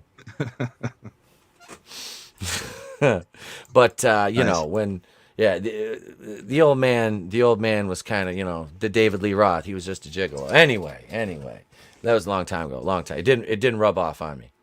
I'm not winking. It didn't rub off on me. We're good. Yeah, a lot of F's in the chat. Hail Wookiee. I'll have to check it out. It's a good movie, man. It is a good movie. Frankie, you saw that in the theater too. I was a little young to see that one in the theater, but I watched it. This is the age I watched it on Viewers Choice pay-per-view. When I was young, that's how, because we got all that shit for free because we had the black box for the satellite dish. Because my dad knew the satellite installer and he hooked it up, so we got all the free pay-per-view, which is how I watched all my wrestling pay-per-views free until I was like 21 and moved out.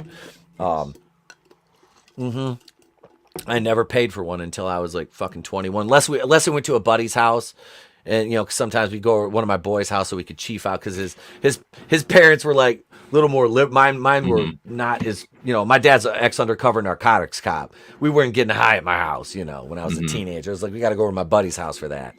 So we used to go to towards the end of the invasion. For the pay-per-views, we went to like off track betting or whatever, they had like a section where they had a bunch of TVs and you could watch it. Okay. And it was only like a few bucks or whatever to, chill and watch them.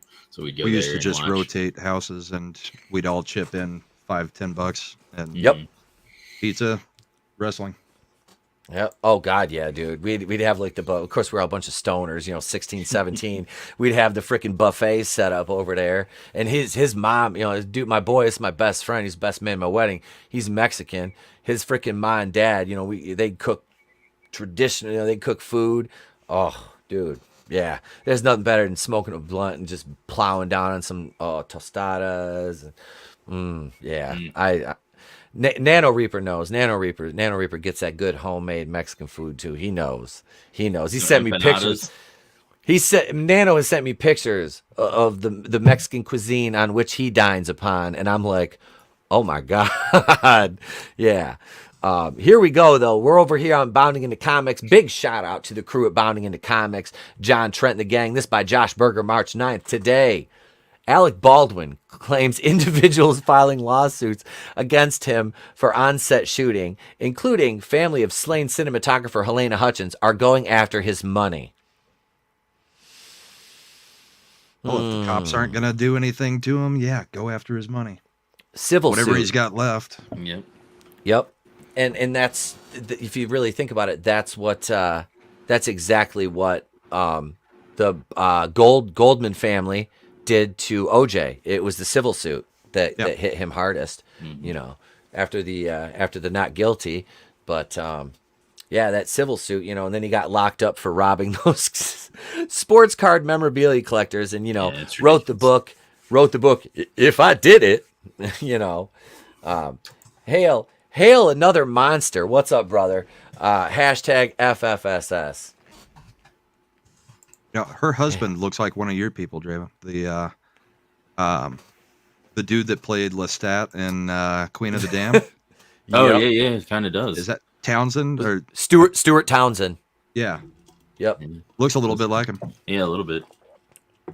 He does. He does look like Stuart Townsend with long hair. It's so weird how they recast the Lestat or whatever in Queen of the Dam. I don't think Tom Cruise would have worked for that one. Yeah. No. That was actually a good movie. You know what's funny? Stuart Townsend played Kolchak the Night Stalker in the reboot of that show in like 2000 and what was it? God, I want to say it was early 2000s, early to mid 2000s. Gabrielle Union was his partner in that. I actually liked it. It only lasted one season though. But yeah, it was the Darren McGavin. I've seen the repeats of that, but that was kind of just a little fun fact about Stuart Townsend. Now to LDG, what's going on? He says hashtag free the net. That's right. Mm-hmm. Absolutely. Alec Baldwin is facing multiple lawsuits seeking to hold him accountable for the shooting on the set of Rust, which ended with the life of cinematographer. Jesus, words are hard. Can I have a mulligan? Cinematographer Helena Hutchins and injured director Joel Souza. Salsa? What? Salsa. The disgrace. Jesus Christ. The disgraced actor has, I promise you I can read. The disgraced actor has recently claimed that individuals filing legal complaints against him, including the family of the slain cinematographer, are after his money. I really think that the stage 4 TDS he has is clouding his common sense here. Yeah. And if anybody else did it, even if they didn't have money, you're still going to have a civil suit. I mean, when people get into a car wreck with somebody who doesn't have insurance or money, you have a civil suit. Why would he think there's not going to be a civil suit? Mm-hmm. He's got bigger bags under his eyes than I do. Yeah. He makes me feel a lot better about myself. And, usually it's the Hollywood people that are full of Botox and they don't look like us plebs. But I like that he looks like, well, I mean, think about it. This shit has probably aged him 20 years in the last 5 months. That or they actually did his makeup to make it look like he's losing sleep over this. They probably From his words, did. He's not. Yeah.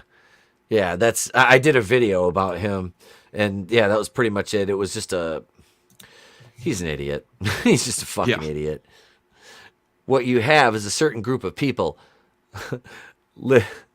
litigants and whatever, on whatever side, who their attitude is. Well, the people who likely seem negligent have no money, and the people who have money are not negligent, the actor said this past Saturday during an event at the Boulder International Film Festival.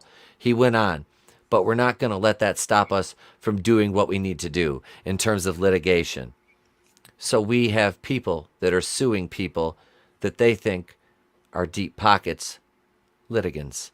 Why sue people if they're not going to get money?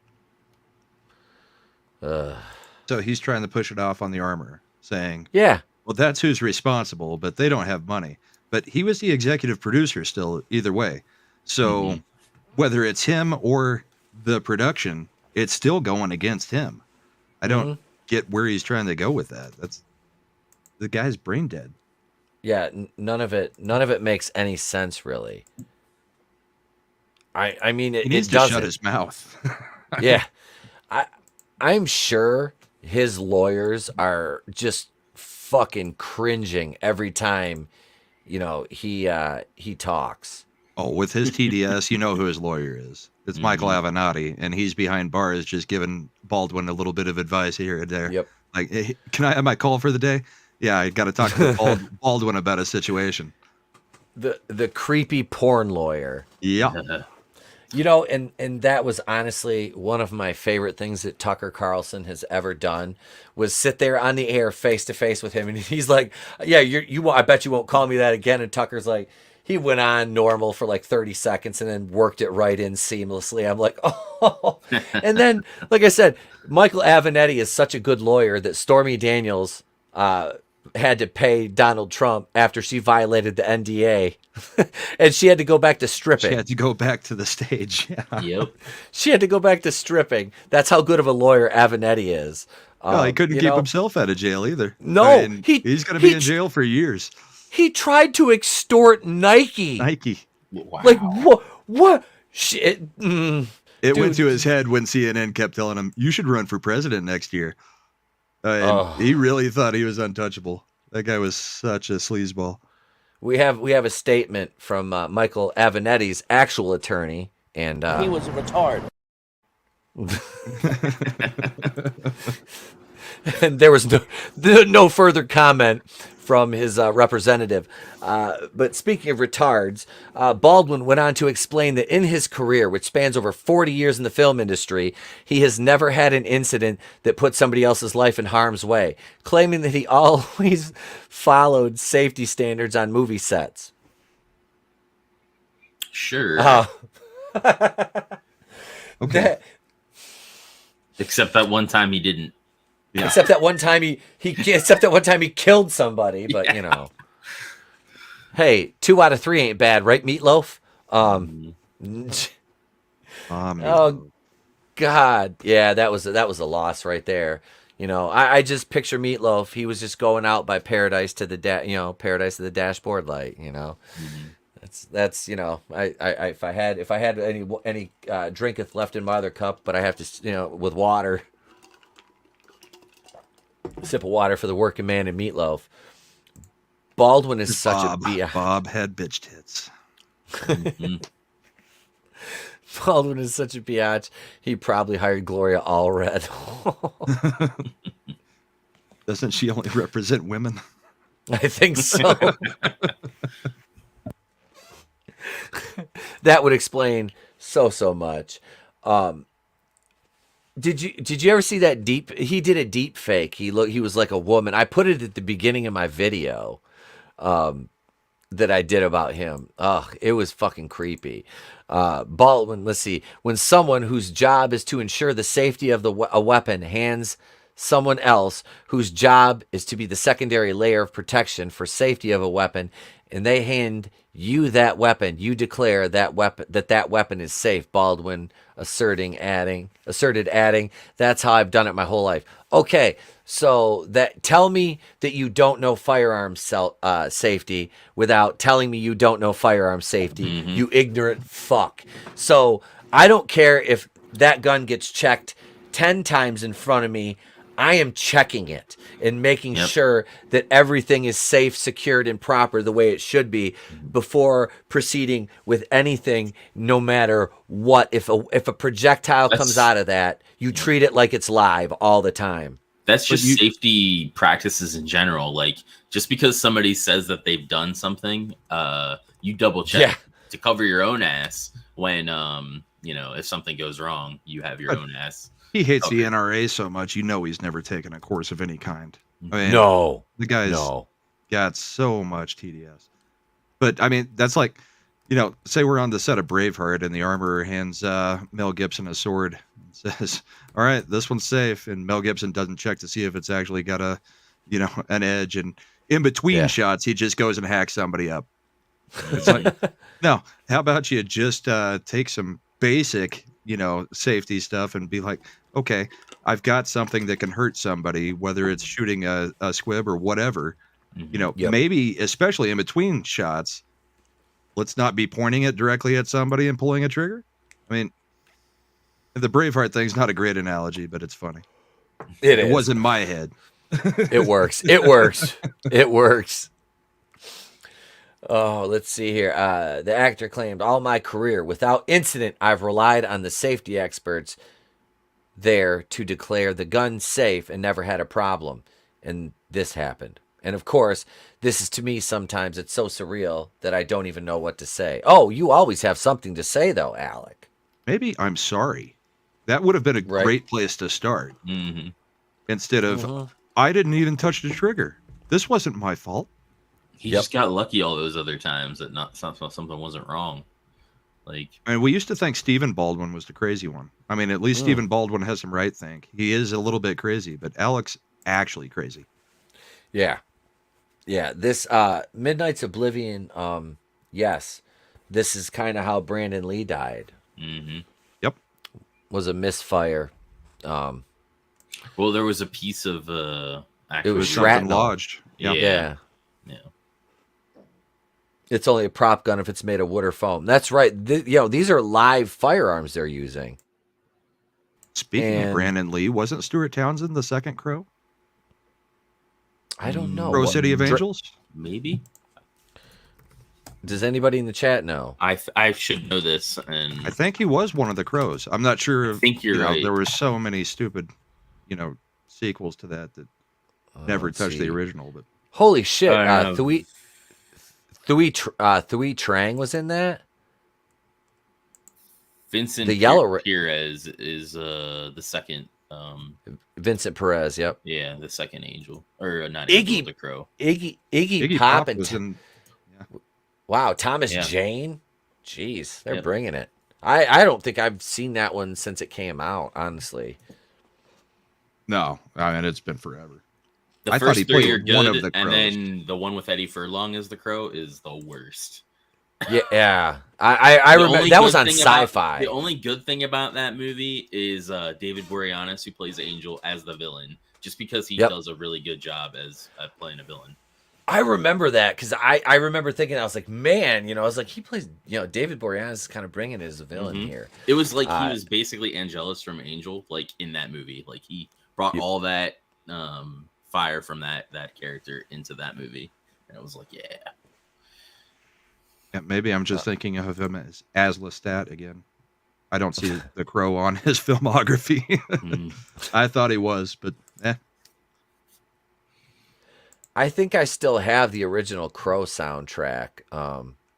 It's a perfect soundtrack on CD somewhere. Because I found like mixtapes I made when I was like 13, 14 when I was going through shit at my mom's house. I found a pager, all right, a couple of them in a bag. It looked like a fucking Ratchet starter pack. There's like fucking wristbands, a headband, and like 2 pagers and a Bone Thugs and Harmony tape and a fucking herringbone chain. I'm like, what? Jesus Christ. Yeah, my entrance when I used to come down to the ring when we backyard wrestled was The Burn by The Cure from that soundtrack. Okay. My Halloween costume was always the Crow, and then it was Sting afterwards because after he started doing the Crow makeup, it was a hell of a lot easier to do Sting. Yeah. That was like 12 years in a row. Oh, really? Yeah, it's just like, all right, let's pull it out. The trench coat. We're doing the we're all getting the silver shamrock masks this year. Me, the wife, and the kid. We've never done like matching costumes. So a couple years ago, my kid was Darth Maul, and my wife, we got him like one of those little bald things to put on his head, and she painted his face with all like the red and black and put horns on him and shit. Dude, that's awesome.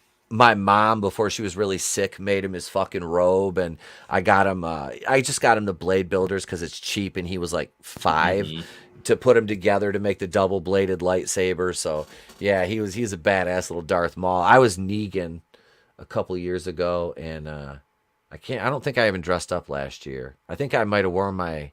I don't know. I can't remember. Let's see. Without an ounce of self-awareness, Baldwin declared, "I was involved in a situation where somebody was killed. It changed my life. Just in terms of the function of weapons in films and television, the function of safety procedures, which we're all going to have to address eventually." Briefly remembering Helena Hutchins, the cinematographer he shot and killed on the set of Rust, Baldwin said, "This woman was a lovely woman. She was a lovely woman, and she was talented." Wow, what a touching statement, Alec, you piece of shit. You know who else's life was changed? Those two people right there. Yeah, her husband and son. A little bit more than his was. Yep. Yeah, he's literally self-absorbed asshole, narcissistic. That's completely like exactly like they said.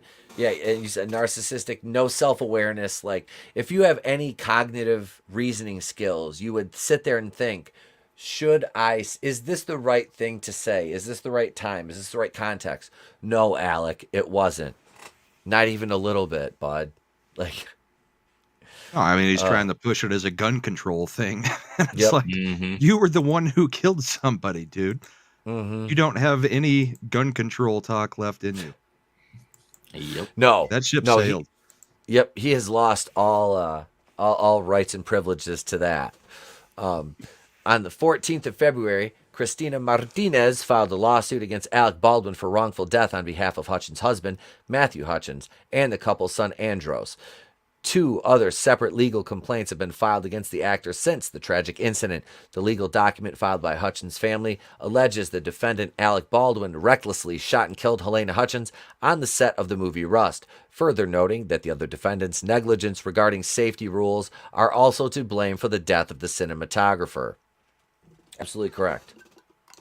Yeah, I still think they could bring charges against him for reckless endangerment, anything. Well, yeah, because have they cleared him on anything yet? I don't think he's been cleared. I haven't heard anything. I mean, if he was, if they dropped any charges, I think that would have made the news. Yeah, I haven't heard anything either. I imagine him opening his mouth just makes them want to press charges a little bit more every time. Yep. I hope it. After his condolences, Alec was caught playing Red Dead Redemption.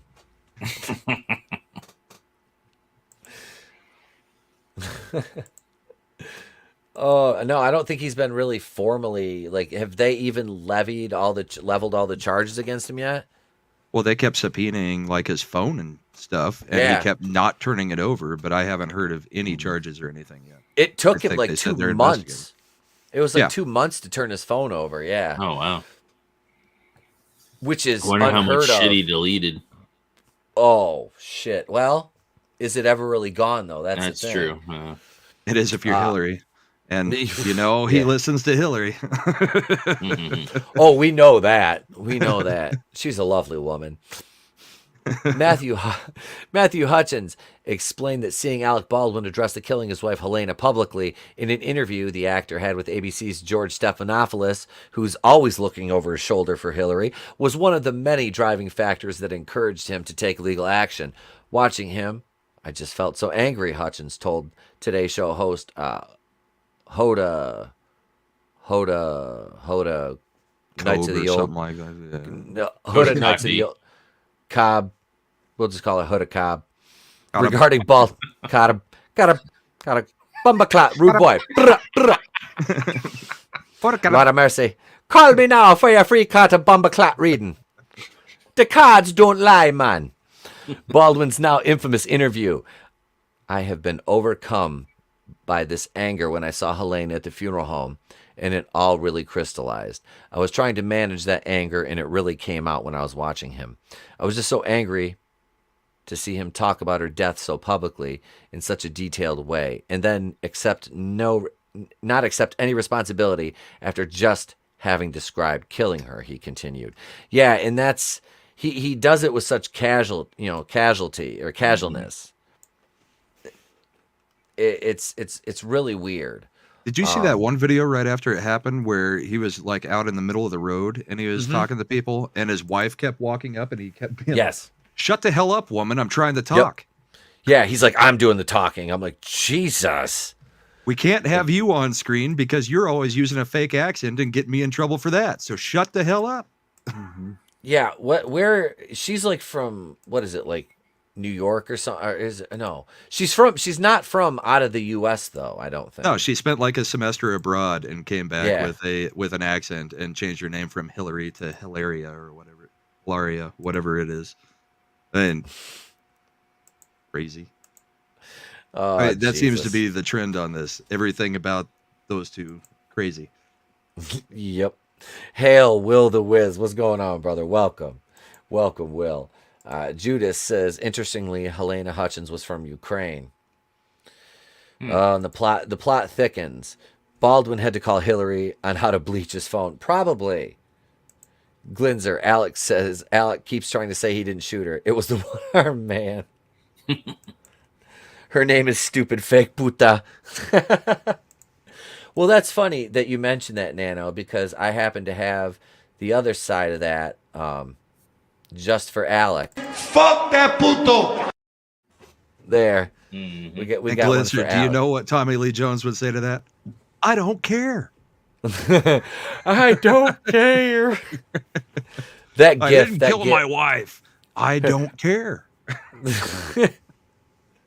Yeah, Baldwin's wife is a fake Hispanic as Beto O'Rourke.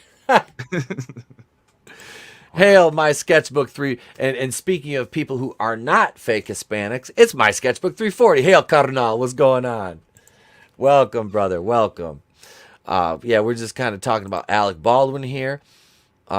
When Hoda asked him whether he believed the majority of the blame lays on Baldwin, Hutchins asserted, the idea that the person holding the gun and causing it to discharge is not responsible is absurd to me.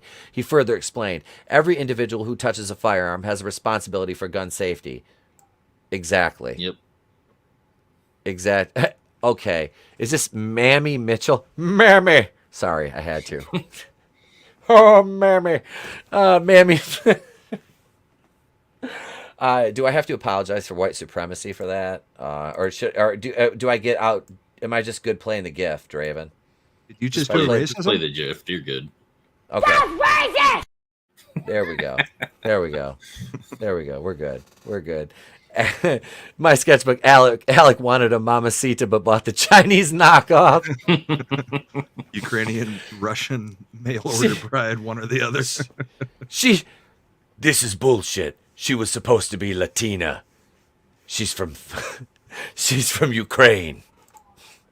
This isn't fair. I think we're mixing the chicks up now. I think it was the chick who got shot was from Ukraine, but yeah. I don't know. I don't know what's going on. I am. Yeah. That's on me.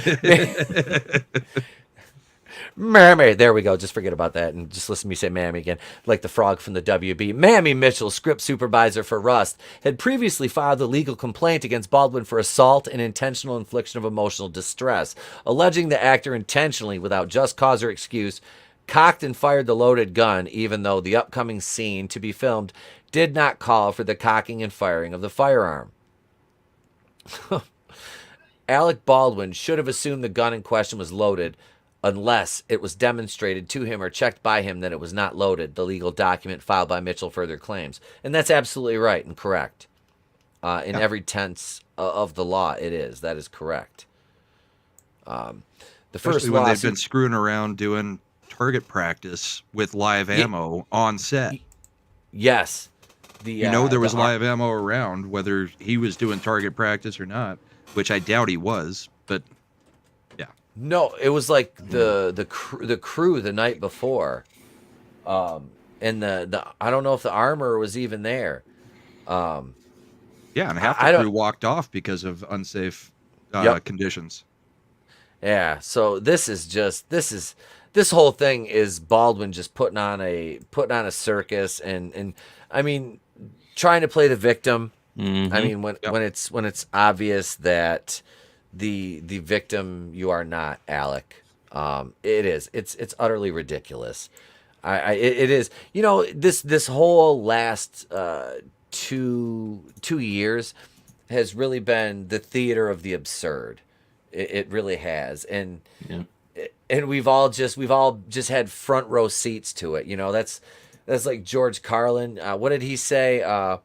When you're born, you know, you get a ticket to the freak show, and when you're born in the U.S., you get a front row seat or something like that.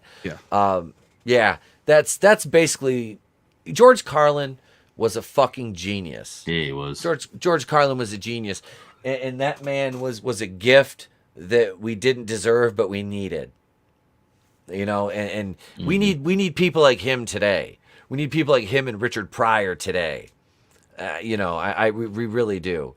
God, I just watched The Toy again not long ago, which is a movie that could not be made today. Rich Southern Democrat rents a black man for the weekend for his son to play with. Oh wow. Yeah. Hear no evil, see no evil. You mean I'm black? We bad. Fucking Gene Wilder and him together were great. Those two were just. Hey, stop chewing on that, you fat shit. All right, well, we're going to we're gonna look at some memes real quick, and then we're gonna jump into our last topic here. So let me pick a good one for you guys. One of the ones that Tony made, I think. Here we go, right here. We'll be right back.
Here we are, ladies and gents, bounding into comics. We're going to close out with a story, our main topic, talking about the Obi-Wan Kenobi series with Ewan McGregor.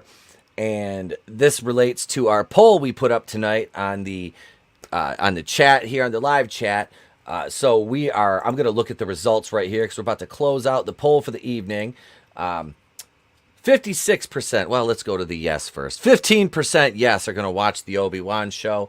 56% no. 28% what is this Disney Star Wars? We ended the poll right there. So obviously not a lot of interest in the show. Let me go down. Draven, are you going to check this out? Probably not, just because I haven't watched anything after the whole Gina Carano thing. So I'm not even going to bother with this either. So. What about you, Brahma? Technically, I'm in the same boat. I canceled Disney Plus, and the kids were absolutely furious. But we do have some ARG way of seeing some things if I choose to. So maybe. I mean, I've liked Ewan McGregor in the role but I don't trust that they're not just going to screw it up like everything else. So yeah, I'm right there with you. I am going to I'm going to watch it. I will. I watched the book of Boba Fett and was shocked and appalled at how bad it was for the most part. The best 2 episodes were the Mandalorian episodes, which I really detest Pedro Pascal. I do. I truly detest him. It's a little easier knowing that he's rarely actually under the helmet anyway. But I hate his stupid voice too, which it was so satisfying because me and the wife are rewatching Game of Thrones for the second time, and seeing him get killed in that show was just great. Watching his skull get crushed and his eyes pushed in it gave me that warm fuzzy feeling that ecstasy used to give you. Kids, you might know it as Molly, back in the day, many moons ago. But yeah, that's kind of how I felt seeing that in Game of Thrones. But when that scene happened, that was like the first time I thought they might actually be strongly deviating from the books when there was still actual books. Because for the most part of that fight, it looked like he was going to win. And then I was like, I had read all the books. So during all of the show, I'm not watching the show so much as I was watching my wife's reaction to everything going on.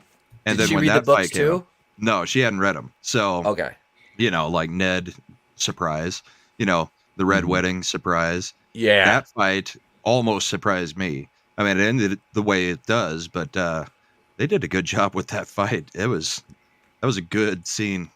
Yeah, the fight choreography through that show was fucking phenomenal.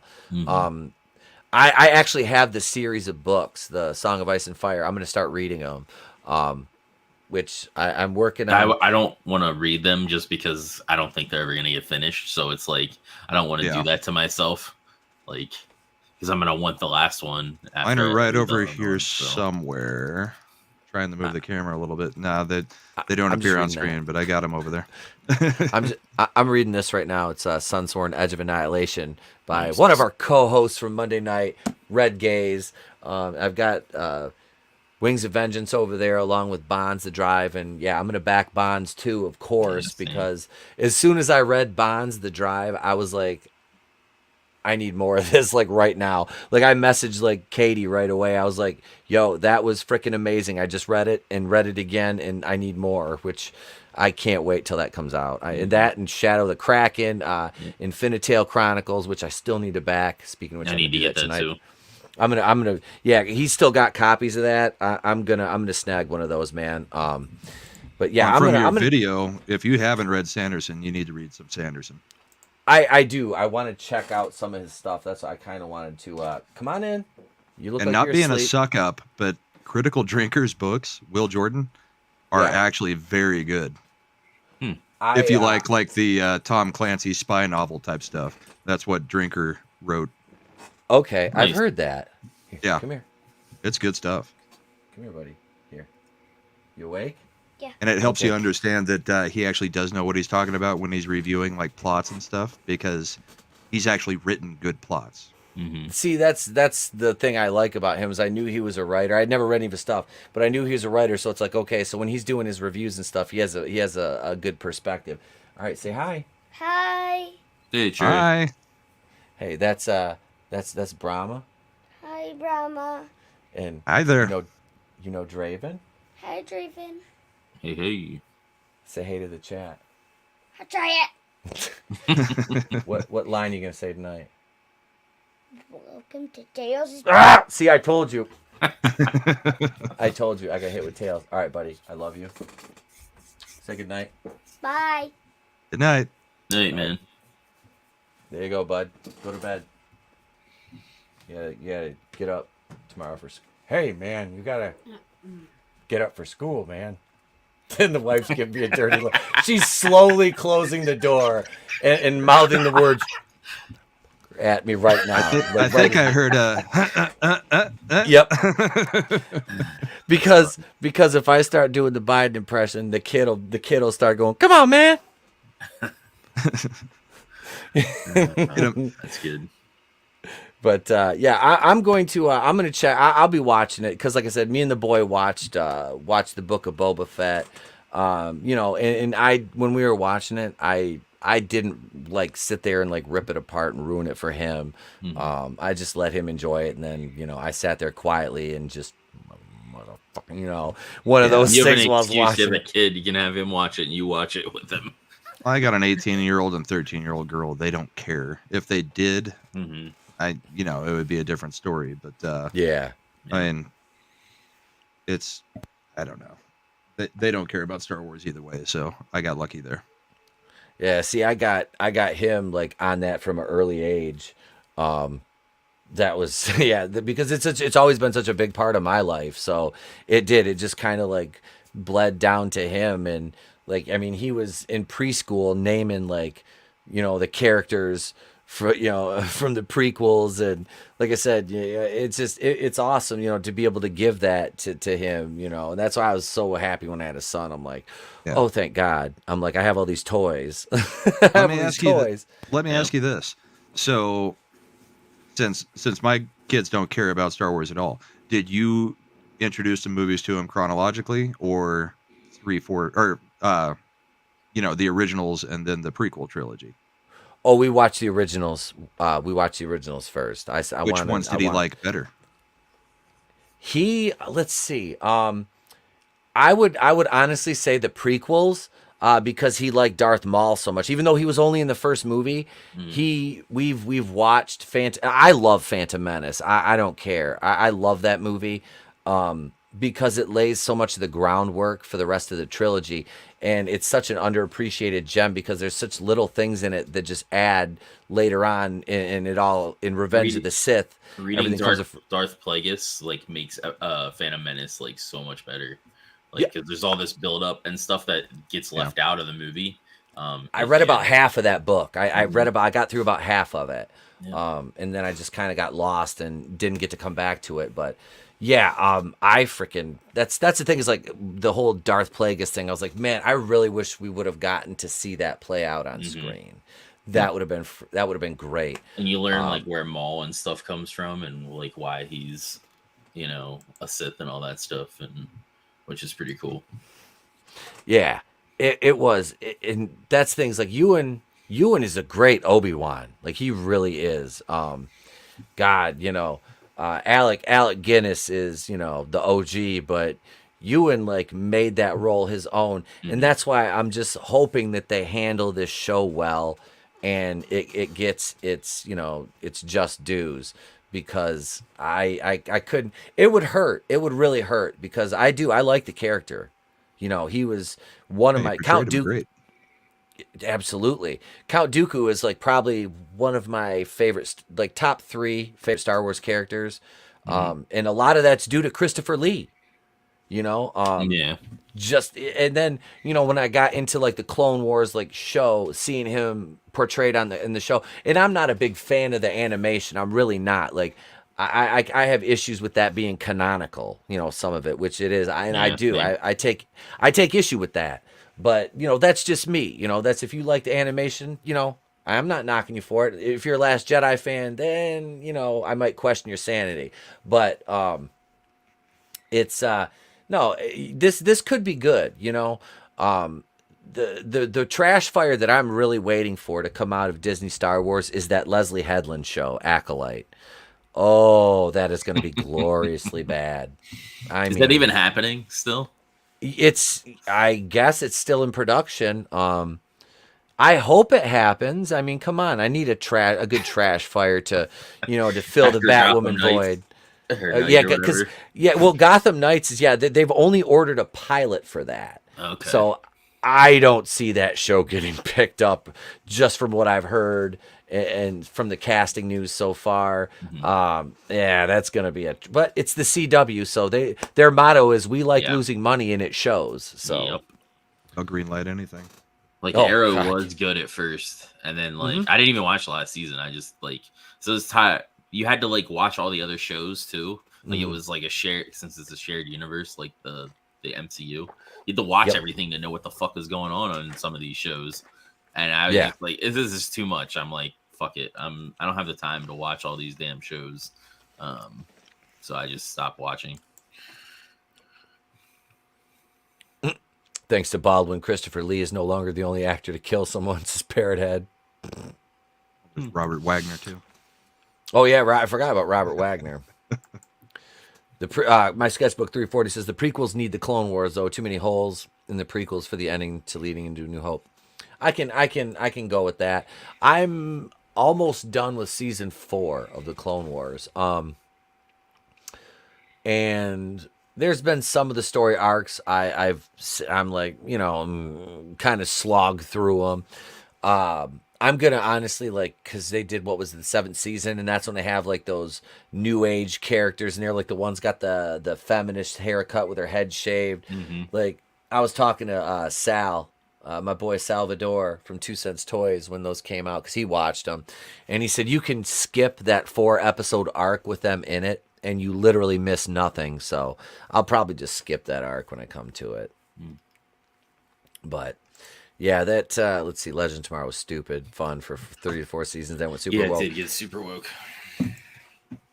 Yeah, I love this quote, Glinzer. Leslie Headland was asked what her favorite Star Wars movies it was, and she said, all of them. Tee, she did.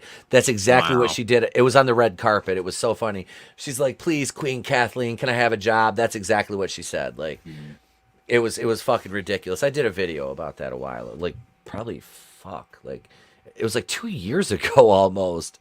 But yeah, she was Harvey Weinstein's acolyte, and now she has a show called Acolyte. Isn't that that's just apropos? I think it really is. Yeah, how come she didn't get charged with anything? I don't know, considering like accessory or something. Because wasn't she the assistant? They can't tell me she didn't know shit was going on. Well, Weinstein would have to have Epsteined in order for the acolyte to actually have gotten in trouble like Maxwell did. Yep. And he's still around, isn't he? I mean, he got sick during COVID, and they let him out of prison or whatever. But I mean, he's still up and around. Whatever He's got to be. he does. He's got to be doing something. Jennifer Lawrence is pregnant, so I'd like to congratulate him and her on that. I thought his dick didn't work. It doesn't. That's what came out in the trial. Yeah. Yep. Wow. He's probably got a baby dick too, and it doesn't work. He's like 2 strikes right there, Harvey. You big fat fuck. all those actresses calling him God and what's her name? Renee Zellweger, Meryl Streep, Barbara Streisand. But at the same time, I don't feel sorry for most of them that were claiming the Me Too thing, because it was casting couch bullshit. Absolutely. He did exactly what everybody knew he was doing, and they played along with exactly what everybody knew they were playing along with. So yeah, I mean, he may be a sleazeball, but at the same time, those chicks all did exactly what they needed to get their millions of dollars and their fame. Yep. And then they got upset. Yep. Only when it became convenient to become a victim did they have the desire to claim that victim status. Yep. That sweet, sweet victim status. And yeah, claim it they did. But the only excuse most of them can use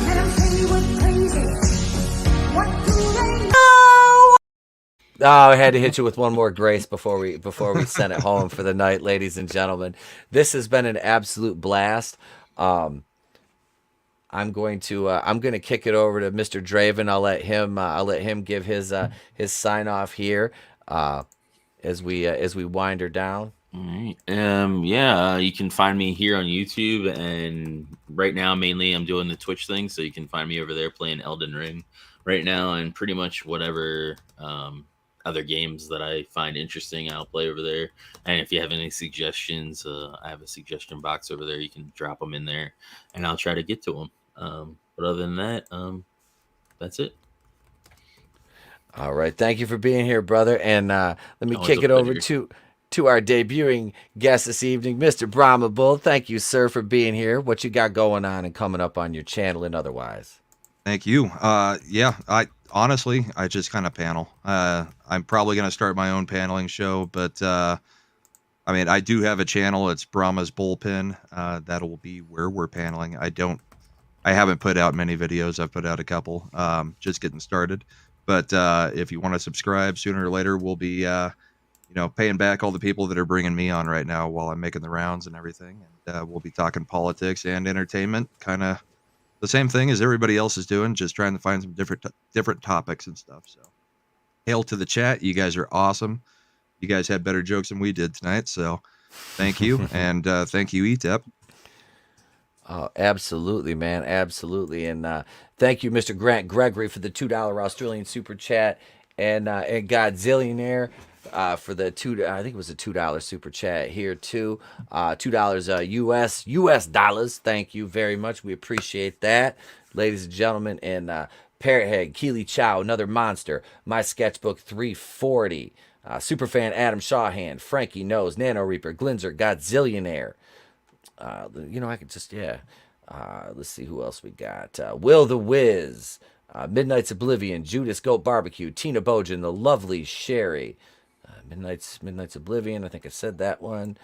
Brutal Morningwood, one of the best names, if not the best name on YouTube. Franchise History TV. Sorry, I didn't see it come in at 1040, man. Didn't see it. It's hard to pay attention to the chat sometimes when you're going through and doing the screen share. That's where I miss Tony, because Tony can highlight the comments because he's my admin. I had to pay extra for that, but it's worth it because he can play GIFs, and I don't even have to let him into the studio. He can just find his way in. LDG of Geeks and Joy. Chris Fisk was here. Chris the Fist. He was here. Thank you, Chris. Wookiee Supremacy, Marby Dog. I think I saw Awesome One. Tim's Talk. Let me keep scrolling like Limp Bizkit. I feel like I should be playing that background music right now. Yeah, Marby. Let's see. The Russian bots, thank you for risking so much to come to America and be on the show. Mr. Grant Gregory, we thank you for your super chat, sir. And that is about as far as it will let me go big. So thank you all. I appreciate y'all. I've got the Best of Batwoman coming up. I'm not doing any streams tomorrow night, and Friday I am spending the day with the wife. So no video Friday. Saturday though, I'll be dropping a video. Maybe if I can get the Batwoman video done by Saturday. And then Sunday, you get your Bel Air episode 6 and 7 review. Monday, we are probably not going to have a video, but we'll be back with the Monday Night Going in Raw episode 194. We are a mere 6 episodes away from the episode 200 celebration. Yeah. I never thought we would get 200 episodes out of a podcast that started in this very room with me sitting on a flip-out sofa and talking onto my cell phone into the Anchor FM app, because that's how all this started. And I was nudged into starting a YouTube channel again by and I always give him credit because he was the first YouTuber I really started following after The Last Jedi, when I thought I was the only one that hated that movie. Jeff Hicks from World Class Bullshitters, who, is a great friend of mine personally, and, all the guys, Nick, Dion, and Kendo. I've gotten to hang out with them, and they're all great guys. And, I'll be doing an interview for them, actually, for their Sunday conversation with Kendo.